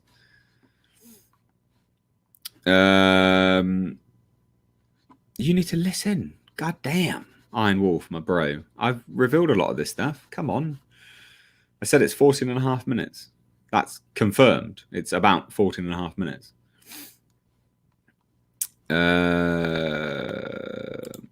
What are your thoughts on the designs of the monsters of Godzilla Singular Point? They're fine. I will be intrigued to see how that goes, to be fair. I have yet to make an opinion on all of that.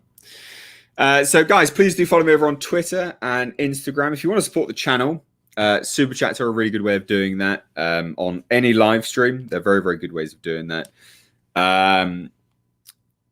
And if you want to head on over to Patreon, there's a link in the description box, as well as memberships on the channel as well. And there's the Teespring store for the Clown World merch. Yeah, well then, I don't know. IMDb needs to be changed, I guess. But you're saying, is it this confirmed? But then also saying, well, no, just tell me that the IMDb says something different to what I've said. That would be a better way to approach it, wouldn't it? Rather than contradicting what I've already said that apparently you've already heard. It's better to sit there and go, the IMDb's wrong, and I'll go, perfect, I'll correct it. If you sit there and contradict me, then I'm just going to be a bit confused because it sounds like you don't listen, if that makes any sense. Hopefully that does, anyway. Thanks for the answer, but I don't think I asked what I meant. Do you think your style is already established in that someone would know immediately as a Mr. H film, like, say, Spielberg or Bay? No, I don't know. No idea. I wouldn't be such an ego to say anything like that, to be fair. Yeah, literally no idea at all. Yeah. I wouldn't say so. Anyway, Twitter and Instagram, Mr. Reviews. I'm out of here. It's been 3 hours. Cheers, guys. Monday, Wednesday, Friday, live stream, the round table. Take care.